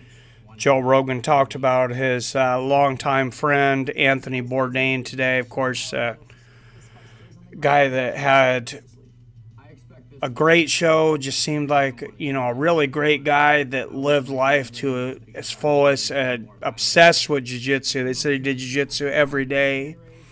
So the questions of why he would take his own life are really, Making the walk first it's really got to Tong in Boston. make us all, I think, look at everybody around us and just question our friends and our family, and just, I mean, not about a fighting thing, just on a more serious note. It just shows you never know what somebody's going through, I guess. This is a guy that had when he went to basic training. everything in the world. Had just told Joe Rogan, Joe Rogan said on the show yesterday on Tom Papa's show that Bourdain had just told him he was happier than ever. He's with a new girlfriend. He was in the middle of a show. He was in France. Nobody knows what his struggles were, but if he was taking antidepressants, what exactly was going on. But a sad loss, and condolences to his family and friends there. Sean Lawley, 5-fight win streak, 6 first-round finishes. He's finished 7 of his 8 wins, 6 of them by knockout. So he's been a very physical fighter.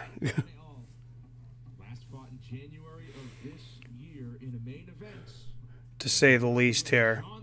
Round 1 of Chris Curtis and Sean Lawley. Here comes Sean Lawley down to the cage in the red Contender Series hoodie. I like these hoodies. I like the look of these Contender hoodies. Oh, and there's our buddy Sam Alvey coming down to the cage with him.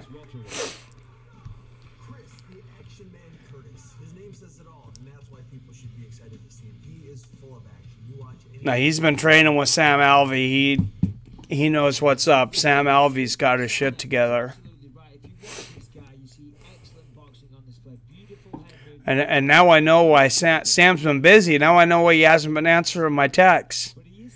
We're going to get him on the show, though, hopefully here in a couple weeks. He promised me an interview after this fight. Congratulations to him. He got a victory. For those of you that didn't hear it earlier, though, we got Mike Jackson on the show Thursday, 7 p.m. We're going to get his thoughts about everything Dana said to him after UFC 225.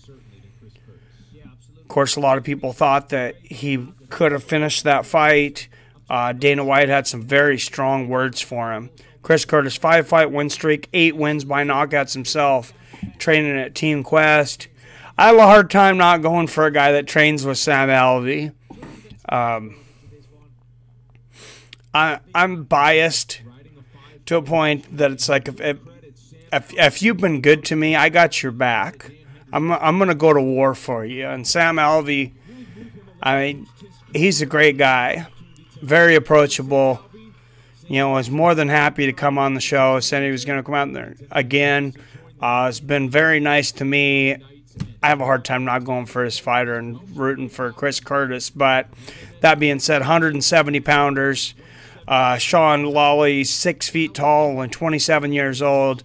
Chris Curtis, 30 years old, 5'10". Reach almost identical, 75 and 74-inch reach.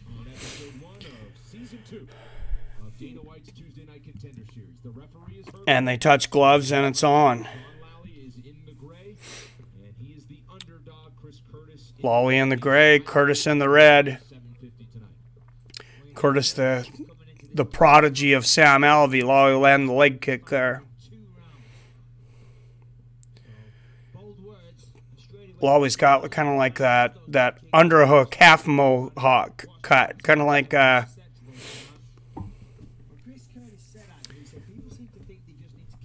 almost like a Dan Hardy.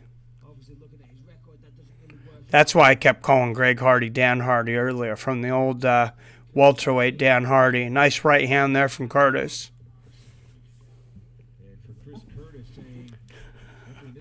Where the fuck have you been, Bailey? You're in trouble, buddy. Nice body shot there from Curtis.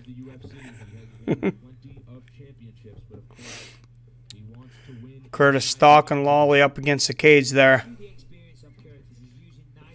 I was about to kick you, Bailey, from another person asking if I'm showing the fights, and then I seen it was you. Oh, beautiful left hook to the body there for Curtis.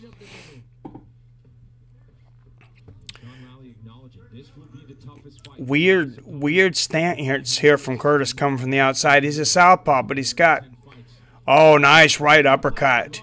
He's got kind of this weird, oh, big left uppercut. It's like a hybrid boxing karate kind of style. Very strange looking, but it's been effective so far. Lawley comes forward, throwing shots, everything missing there. We missed you, Bailey. Where the hell you been? Lawley's got a bloody nose already here. Put one on the board for Team Sidyo Tom tonight after Rico DeShulo. Lawley throwing a big overhand left, misses big. Oh, big left hook from Curtis. Lands a big left hook and a jab there. Lawley lands a leg kick there. Oh, Curtis barely missed with that uppercut. He landed one earlier. His boxing's been on for Curtis. Lawley swings a big right hand. Curtis, good defense blocking that. Oh, nice left hand. Barely lands there for Lawley. Really extending it. Oh, nice right hand there for Curtis. He's going to come back and reload. Side kick to the knees from Curtis. Lawley faking him out. 2 minutes left in this round. Curtis just stalking Lawley. Lawley kind of almost running, and then he'll throw a couple shots here and there. Oh, Lawley throws a right hook and a left hand, but misses both of them.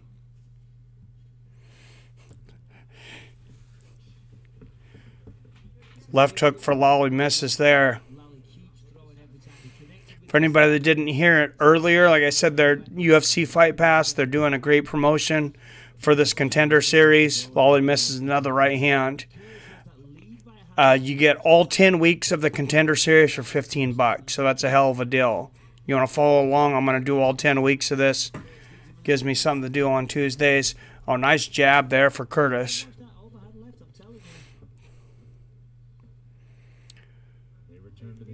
You don't, Bailey, you don't happen to know who snitched on me, do you? Oh, big left hand there for Curtis. So, somebody snitched on me and got my stream suspended on the other channel. You don't know anything about that, do you?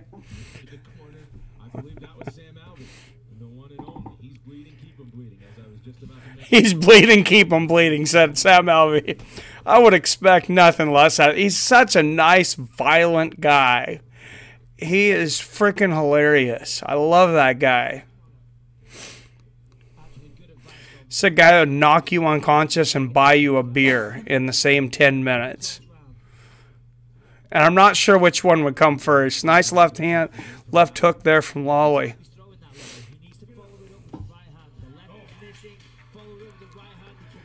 Oh, nice right hand there from Curtis. Oh, big right uppercut there from Curtis. Now, I know you don't know anything about it, but yeah, that's... And it could just be them cracking down, YouTube cracking down on keywords and different things, but I'm pretty sure somebody snitched me out. Oh, sleeping in your attic, I missed that, and chilling on your couch naked while you're at work. I was wondering what that stain was. I'm a little scared now. I just thought my dog was getting happy up there. I have to start locking the door, hon.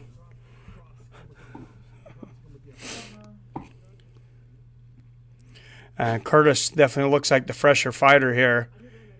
He's breathing a little bit. Alvy's putting that ice behind him.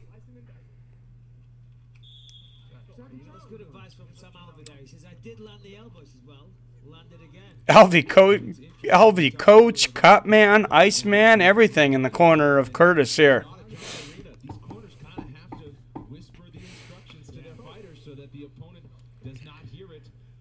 All right, here we go. Round two. And that's something different here. They were just saying they kind of have to whisper what they're saying to their fighters.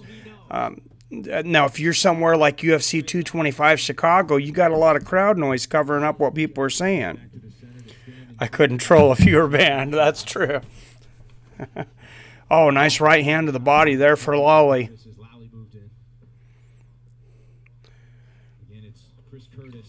Oh, big left hook there from Curtis. That doesn't sound like a fighter's name, Lawley. Maybe that's why he's a fighter. Oh, nice jab and left hook there from Curtis.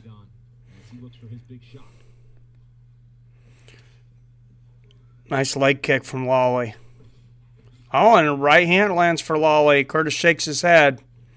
That usually means you got me. Nice right hand there from Curtis.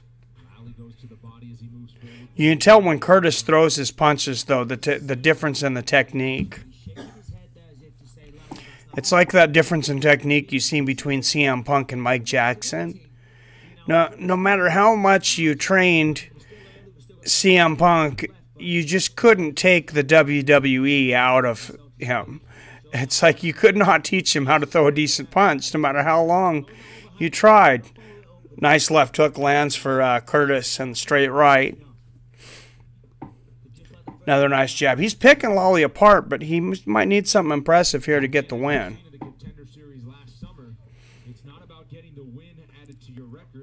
Nice right there for Lawley. Yeah, you gotta, as they were just saying, you gotta get the highlight reel to get into the UFC in this show. This is not a you win and get in. Oh, beautiful left hand there from Curtis. He hurt Lawley there. Oh, big left hook. Knee to the head. Oh, he's got him bleeding. He smells blood. Like a shark. Keep moving, Curtis. You got him hurt. Oh, big left, and Lawley lands a left hook on the way in. He looks like he's still a little dangerous, but I think Curtis can go ahead and move in for the kill here. Just be a little careful. Lawley is still hurt. You got to jump on him right now. Misses a left hook, does Lawley, and lands a little right, but Curtis is missing out on a big opportunity here. I think Lawley did a good job of hiding how hurt he was, but he was definitely hurt. Oh, Lawley lands a left hook in the straight right. I wonder if Curtis was a little winded.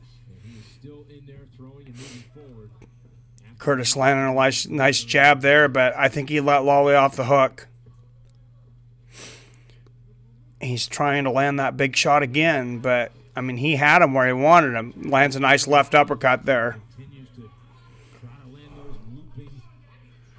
Lawley just throws these hooks that are so looping that most of the power's off of them by the time they land. And Curtis lands the left hook. His are more compact. It's like a boxer's punch. When Lawley throws, it's like a kid that doesn't know how to fight. I imagine he was probably a wrestler. I'm going to talk smack about wrestlers, but when wrestlers learn how to strike, it's pretty funny. I mean, eventually a lot of them get there, but nice left hook there for Curtis. Nice leg kick for Curtis, and they exchange leg kicks. Minute and 10 left in this round. Nice jabs there from Curtis. You can just tell the difference in the technique, though, of a guy who spent the time in the gym and another guy that throws barroom punches. Oh, nice 1-2 there from Lawley, though. And Curtis just peppering him with that jab, cutting on that eye.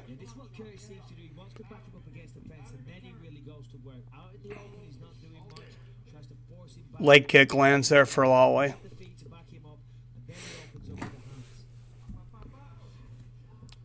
Right hand over the top for Lawley. Like I said, not a whole lot of power on his shots. Now, he's got a lot of knockouts too, though, so maybe they're just deceptive looking. And maybe I don't know what I'm talking about, and Curtis needs to be careful. And we'll see. Nice straight right hand there from Curtis. And ducks under the looping shot from... Oh, nice uppercut and a big left hook there for Curtis towards the end of the bell, and he lands a nice 1-2 at the end of the round there. That was great. If your sensei was murdered, would you seek revenge, pledge forgiveness, or join the enemy? Oh my gosh.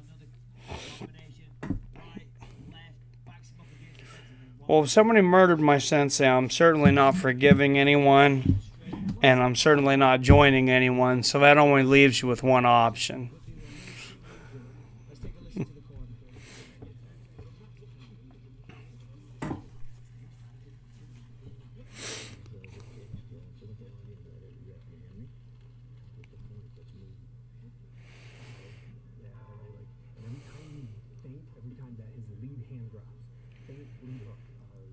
I might not be the toughest guy, but like I said, when I got your back, I got your back. So he even smiles while giving corner advice to Sam Alvey. What else would you expect? Smiling Sam Alvey, grinning from ear to ear as he's talking about elbowing this guy to death.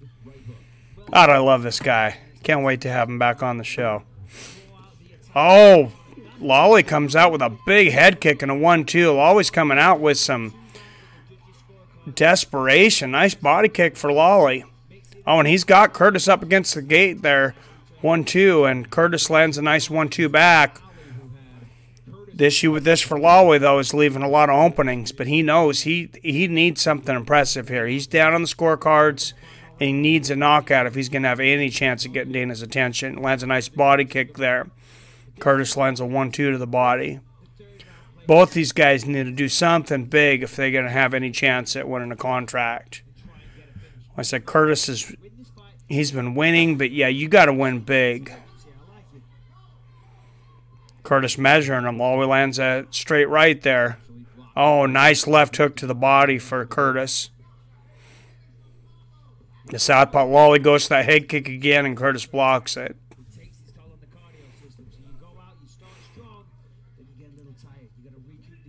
Double jab there for Curtis that misses. Lawley does look very tired. Throws a left hook there. Curtis gets out of the way of. Nice straight left there for Curtis. Lawley throws the head kick again, and Curtis blocks it. Lawley could have some tools there if he works with somebody, though. I noticed when he... Oh! Big head kick for Curtis, and Lawley is down. Hammer fist from the top, and that's how you get into the UFC.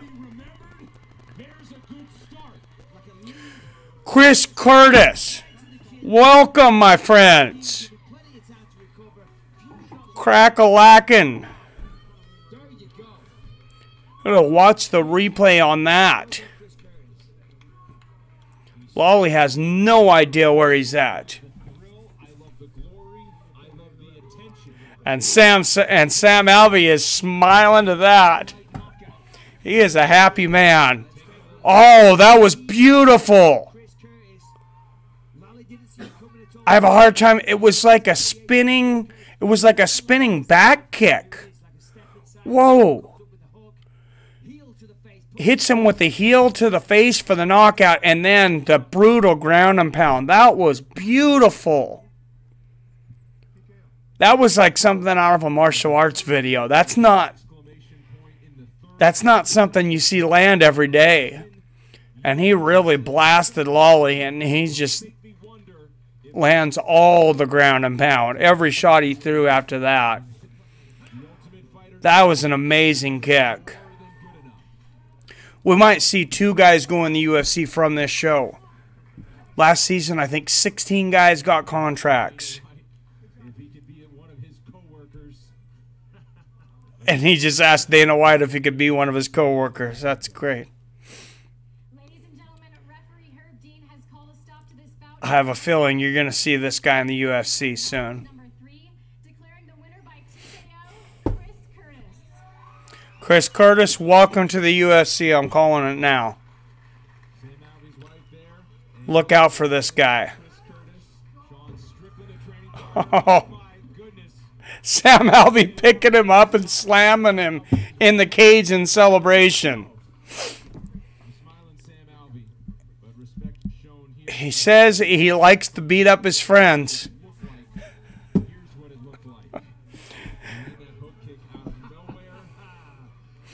That's like a back hook heel kick.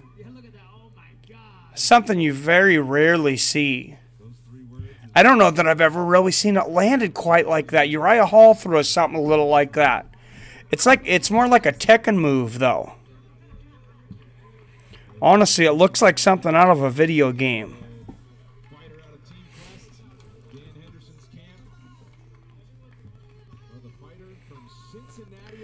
Good for him. Congratulations to Chris Curtis.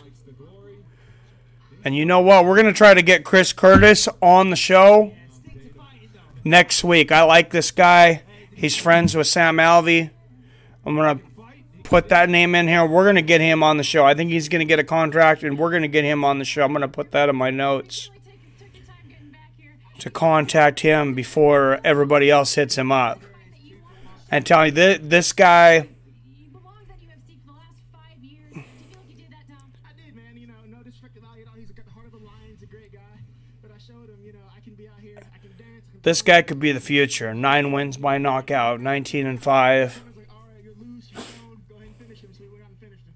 Well, the story of this fight was really your boxing through rounds 1 and 2. You kept Sean on his back, but were you confident coming into this fight that you'd get the better of those exchanges? I'm from Cincinnati, Ohio. We're a boxing town. So Cincinnati Golden Gloves, we don't get outboxed. Ohio boys don't get outboxed. Oh, he says we're Cincinnati Golden Gloves, we don't get outboxed. And yeah, he showed his great boxing for sure. I could do that. Let's take a look at the finish here. You stepped in with a back hook kick, if I'm not wrong, and But it kind of became a hook kick. Back hook kick. That's why it looked so weird. He said it was a side kick, and the guy moved to the side, so it looked like a back hook kick. It didn't really even land where it was supposed to, I don't think. That's why it looked so strange. in terms of who's going to get a contract tonight. Anybody can punch somebody and knock them out. You know, it's not that hard. Kick the guy in the face. Come on, man. Like, I'm 3 years overdue for this. I'm 30 years old. I've earned this, man. I've beaten guys that are here. I've beaten guys that got their shot. Give me my shot, man. You know, All right, guys, we're going to try to book this. I want to try to get Sam Alvey and Chris Curtis on the show together. This Thursday, we got Mike Jackson. Next week, we're shooting for Sam Alvey and Chris Curtis. Thanks so much, Chris. Back to you guys. Great job. So Chris Curtis scores a huge victory. And Fights with Friends stream should be up by then. Is that what it was, the Baywatch song? That's what it was, I believe. All right. Well, I guess with the slow motion. I'm not very familiar with the program, by the way. We're moving forward. I was a little depressed when my stream got suspended for a little bit, but we're moving forward in this. Alonzo Menifield, who has already won in this building on last year's Contender Series. One more fight here. Alonzo Menifield versus Deshaun Boatwright. Alonzo Menifield won last year here. Global Proving Ground light heavyweight champion, 3-0. He fought in this last year. He won. It wasn't quite enough yet. He was a little raw for Dana. He's going to try to give him the rest of it right here. Another summer to remember here in Las Vegas for Dana White's Tuesday Night Contender Series. We've seen 4 bouts. Mr. Bisping, give me what's impressed you the most so far. You know, I got to go with Chris Curtis. This guy has a ton of experience. Now, Montel Jackson, I've got him there at number 2. He looked very, very good. But Chris Curtis, as I say, used to doing 5-round fights. He was nice and composed in that. As was Jackson, but I just... So we've had Michael Bisping's power rankings here. Chris Curtis, Montel Jackson, Greg Hardy, Kevin Holland. Kevin Holland, who won 4 fights, 4 good fighters. Chris Curtis, Montel Jackson, Greg Hardy, all could get in. one more fight in the Contender Series. If he does something similar, throw him in the UFC. Why not? But 2 numbers Montel Jackson. Chris Curtis, number 1 on the power rankings. I think he's getting in. I think Greg Hardy probably gets in too on his name. On his name and that powerful knockout. Comes at light heavyweight. Alonzo, That was impressive. immediate impression on the Contender Series in 2 All right, Menifield versus Boatwright. We got the light heavies here. is back for more as he And Boatwright really looks like John Jones. I gotta say, and he's got that big. He's even got a bigger beard than John Jones, though. I mean, it's like John Jones with the John Jones 3 with this thick beard, and then triple that. Well,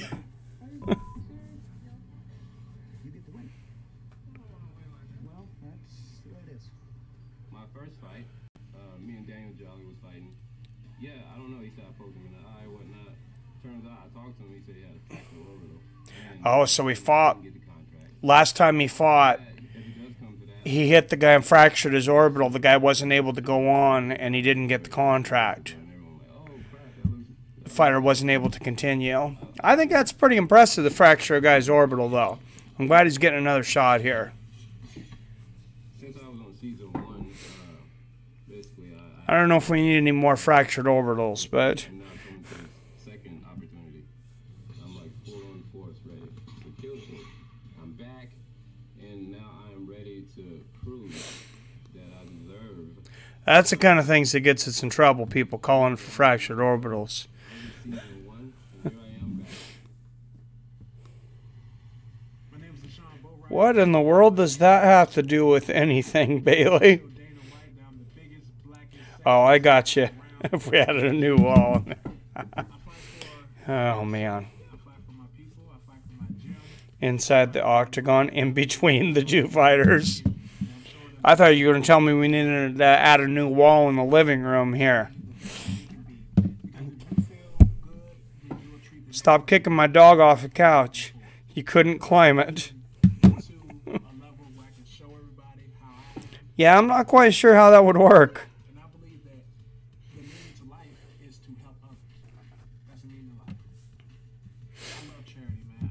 I love doing women's self-defense classes. That's kind of separating the fighters, isn't it? Folks, also, you know, with the Panther craze, I dressed up as a Black Panther, went around the kids to get them motivated for their testing. So, you know, anything I can do to help somebody, I'll do my best to do it. This UFC contract is the This guy saying he's I've been doing for the past he's big into charity here, Deshaun Boatwright. the pinnacle. He looks super athletic, but they're putting him in there against a killer here against Alonzo Menafield. Getting this contract will help me to open the next level to helping folks.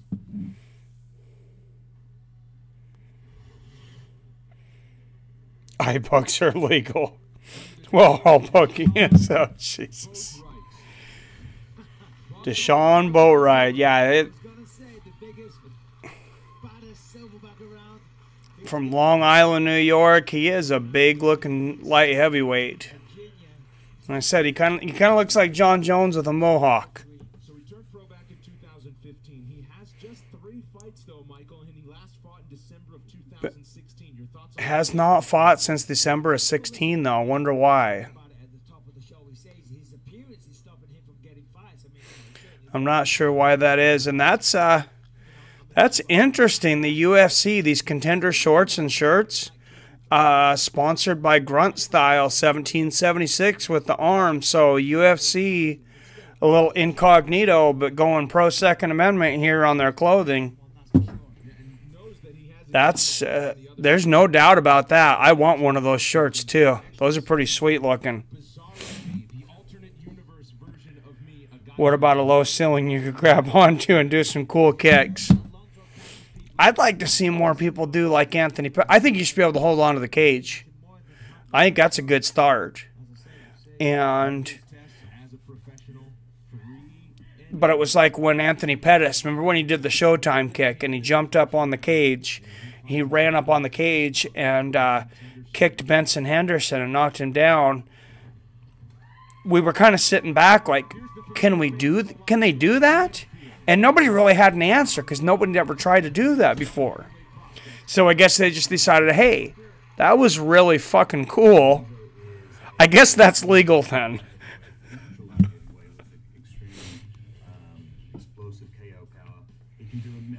Agreed, if it's there. Yeah. Swing on the cage, do whatever. Hold on to the cage. It's there. That being said, I'm a little more fan of the fighting inside of a ring, actually.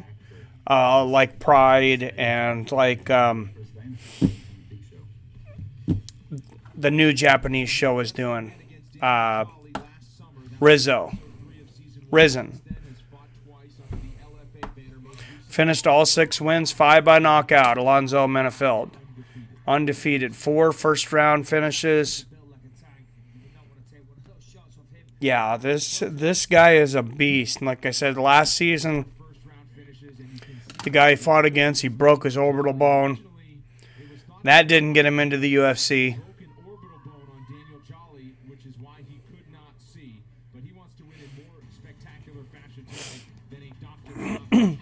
They didn't know.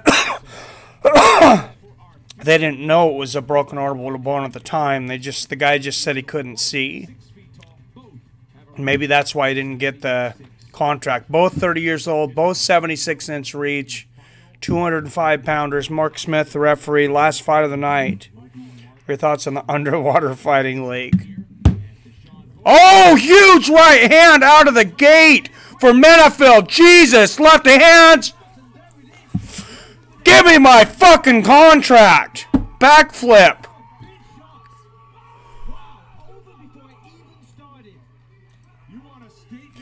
Manifield just exploded. Boatwright doesn't know what hit him. That is a guy that's pissed he did not get that UFC contract next time. Or last time, excuse me. I'm thinking he got it tonight. Damn. Wow, indeed. There's not much to talk about because we didn't see a lot of it. So let's take a look at it in live time, in real time. That was impressive. He comes in, boom, throws the right hand over the head kick of Boatwright, and then just brutal ground and pound. And the 205-pound bag flip. There it is, yep. Boatwright throws the right, or the head kick, ends up off balance. Manifield lands a big right hook, and then just a lot of ground and pound and a good stoppage. Alonzo Manifield. And I am reaching out to that young man to come on the show as well. That was impressive. I just found out too I can apply with the UFC to be able to show certain highlights from different fights and things. I'm getting that application in now. Kind of like when you see CBS or different organizations showing little highlights from shows. I can do that. An 8-second knockout. Damn.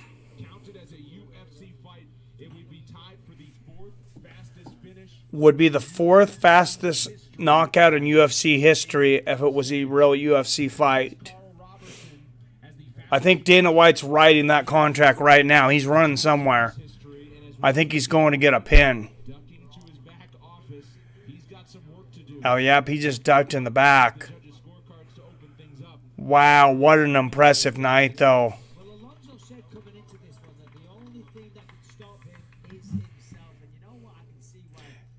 Yeah, I wish, Bailey. Only way he'll probably ever know my name is if they sue me for copyright, which means I need to make sure I'm legal. Thanks so much, guys. Alonzo, you said you wanted to make the most of this second opportunity. I would say you did exactly that. Yeah, definitely I did, right? Most of a second opportunity. And this dude's just like completely calm. Not much to talk about in terms of fight, but he did throw that head kick, something he's kind of known for. Is that something you saw coming into this fight in terms of... That is funny. Yeah, you know, he starts off with a kick, so I thought to step in. He timed that head kick beautifully. And it worked. From my understanding, you now have the fastest TKO finish on Contender Series. Give us your thoughts on that. Fastest TKO in Contender Series for sure. All right, well, I appreciate it, Bailey. I know you got my back. Let's take a look here at the footage. Basically watch the entire fight as a replay if you'd like to. He came out there that high kick, and just talk us through what you saw. Damn. That is craziness. And then he fell, and I'm like, oh, okay, you know. Then I hit him with the left, and that was pretty much it. I didn't watch all of last week's. What's up, Comedic Genius? Where you been, brother? That was a lot of good fights. If you guys seriously, I think the best $15, best use of $15 you got laying around right now is to get UFC Fight Pass for this Contender Series. That was incredibly entertaining. There's 3 guys that... Dana's got some hard decisions to make because there's 3 guys that have solid cases for UFC contracts after that. He gave up 16 contracts last year. I want to say it was 10 weeks.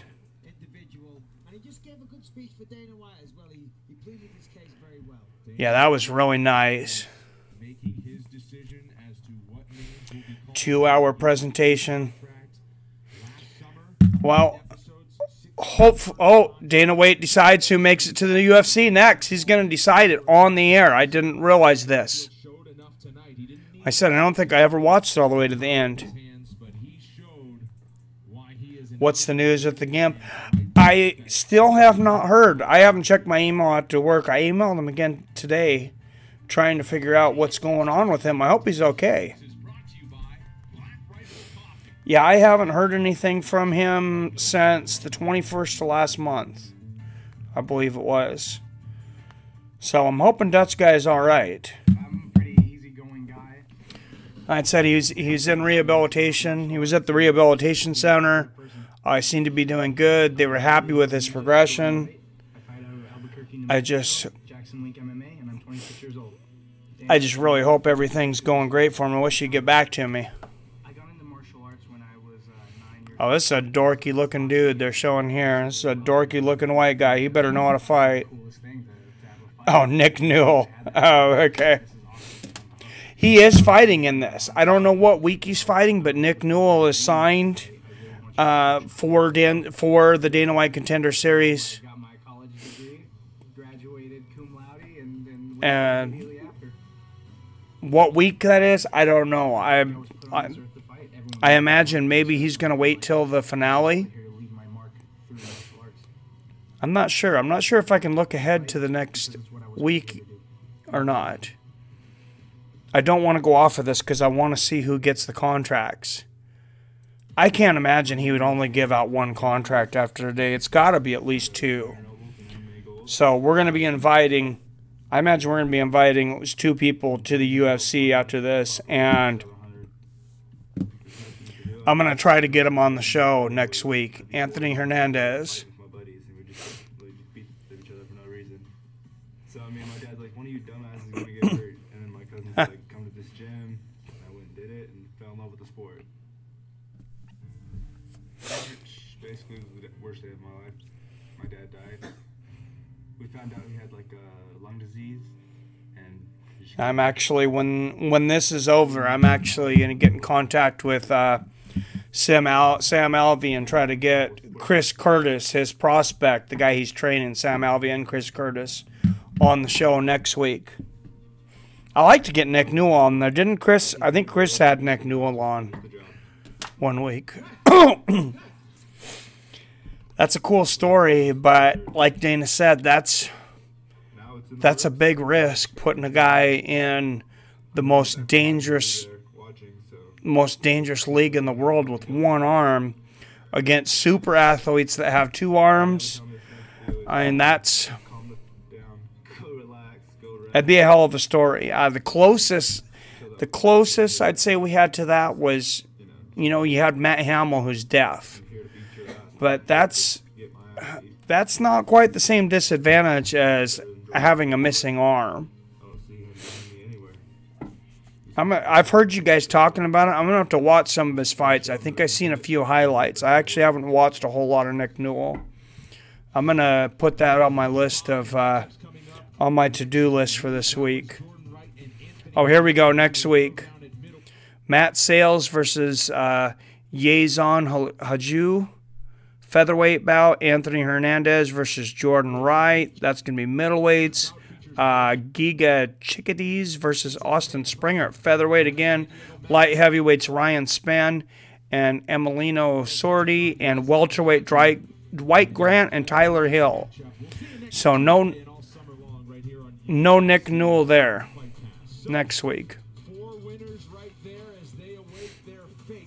For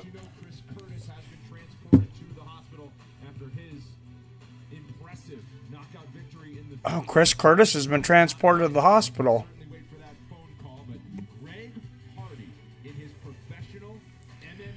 Greg Hart, all the winners are sitting there talking to each other.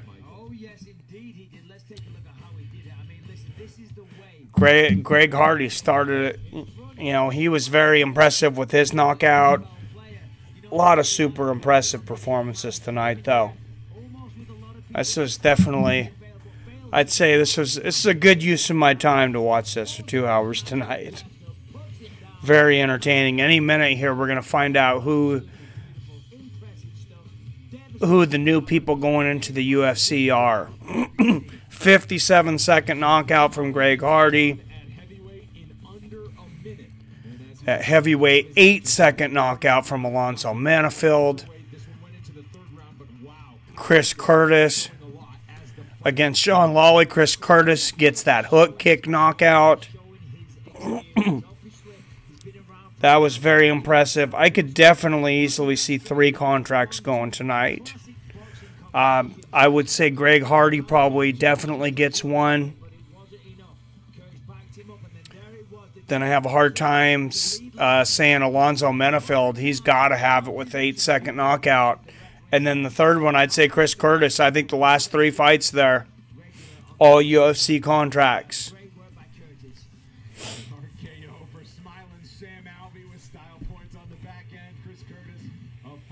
And yeah, I guess I'm messaging. Well, hopefully he's okay. I'm gonna actually message Sam Alvey right now and say,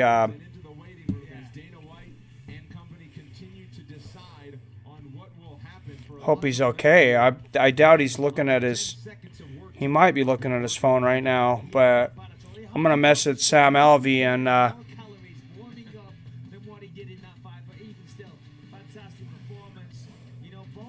tell him great coaching, bro.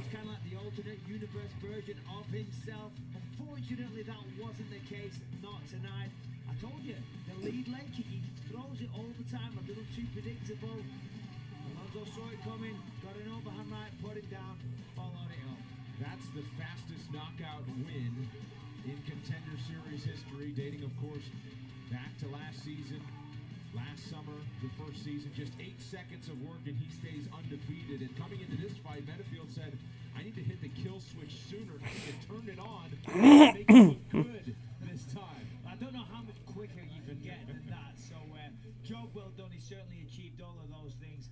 All 4 of those people there. Well, that's not Curtis. One of them's gone to the hospital, but they should all be happy with their performances tonight. Fantastic work. Sitting next to Greg Hardy, the one in the red hooded sweatshirt, is Montel Jackson at bantamweight.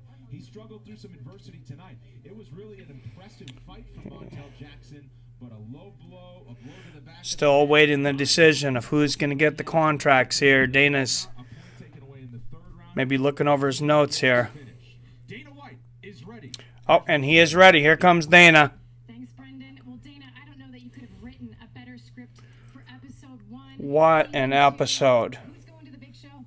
Well, we last season we had Menefield here, and we sent him away and said, come back when you get some more experience. He did that, and obviously he looked spectacular tonight, so he is in. Menefield is in. Alonzo Menefield is the first contract for this season's Contender. When you look at a guy like Hardy, Hardy has no experience.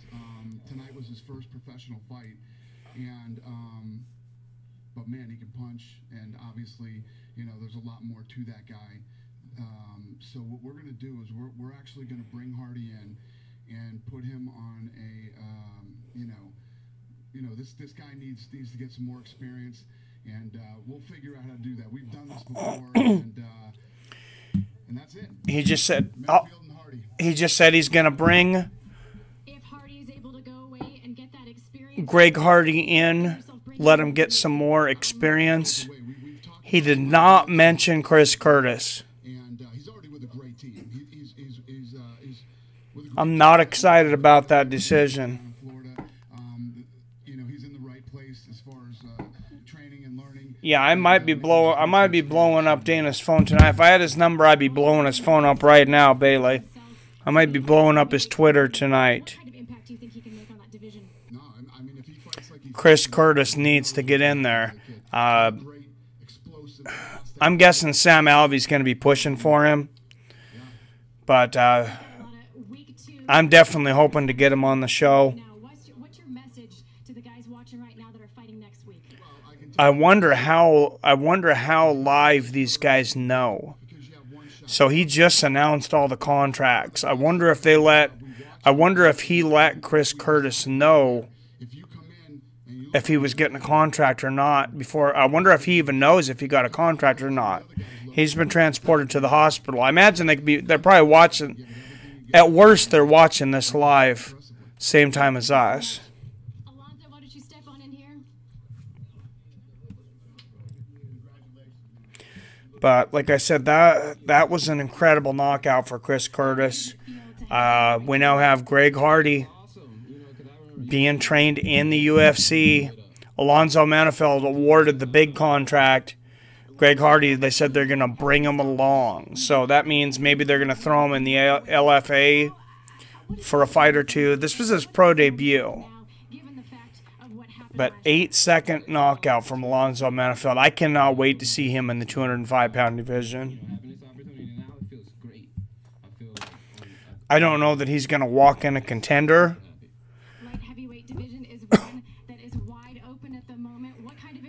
But he can beat some guys. I can tell you right now, there's some guys out there that I would favor him against. 205ers in the UFC.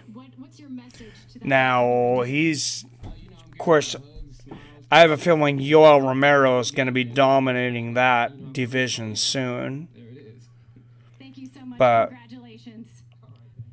we know Yoel Romero is most likely going to 205. John Jones, they're working on coming back.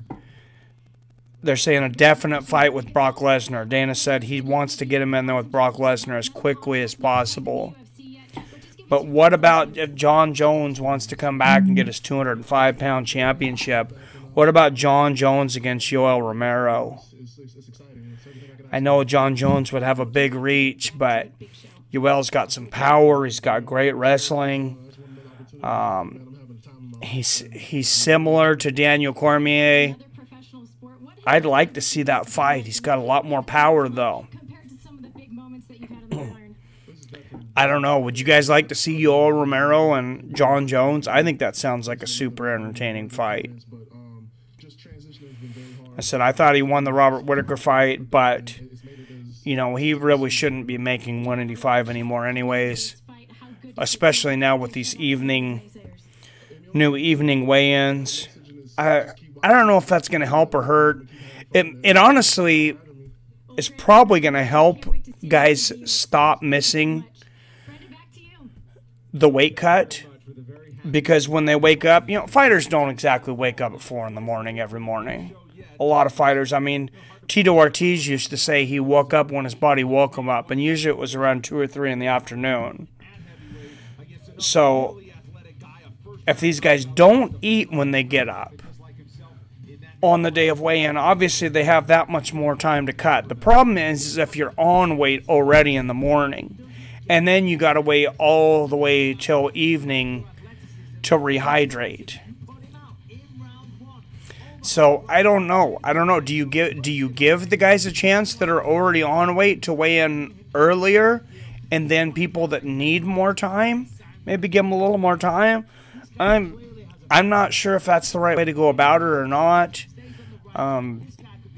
I know same-day weigh-ins are absolutely horrible. That's what they are in Washington State, and it's a bitch. Sam Alvey just messaged me. He says, let's do it. Sam Alvey messaging me from Chris Curtis's hospital bed. He just said, let's do it. He didn't give me an update on Chris Curtis's injury, but he said, let's do it. So I want to get it. I want to get the update before anybody else does. I'm just going to ask him, how was Chris? Was it just precautionary? We saw Bevon Lewis get the respect that nod from Dana White last summer, the developmental contract, if you will, that was given to Greg Hardy. We'll see Bevon Lewis here on Season 2 of the Contender Series, and who knows, Greg Hardy later this summer. All right, guys, we got it. We're going to have Sam Alvey and Chris Curtis here. So, like I said, I was upset that he didn't get that contract. Sam Alvey just told me. He said, let's do it. This Thursday, of course, we're back with Thursday Night MMA Live, and we got Mike Jackson. So bring your questions for him. And, you know, Dana White just called him out after UFC 225. Basically said he was a joker and said he better go back to what he was doing. Let's get his side of the story on Thursday. I'm really curious to hear what he has to say, and we're going to dig deep on that one. Thanks guys, thank you everybody for tuning in. I really appreciate everybody that's followed me over to a new channel for now. I promise we're working on getting back to Fights of Friends. And then I will use this channel as like a variety channel. Things to do outside of MMA. We'll let Bailey pick the topics for a little while. That could get interesting. What do you think, Bailey? What would your first topic be? I don't even want to know. Why am I asking this? I'm asking for trouble. We'll let Bailey and Comedic Genius. We'll just put you guys on together and have you argue. All right. Thank you very much, guys. I'm going to go eat some dinner. It is late. Everyone have a great night. Thank you very much again, like I said, for following me over to this channel. Fights of Friends will be back up sooner than later. As always, I love you. I respect you. And I'll see your fine asses later.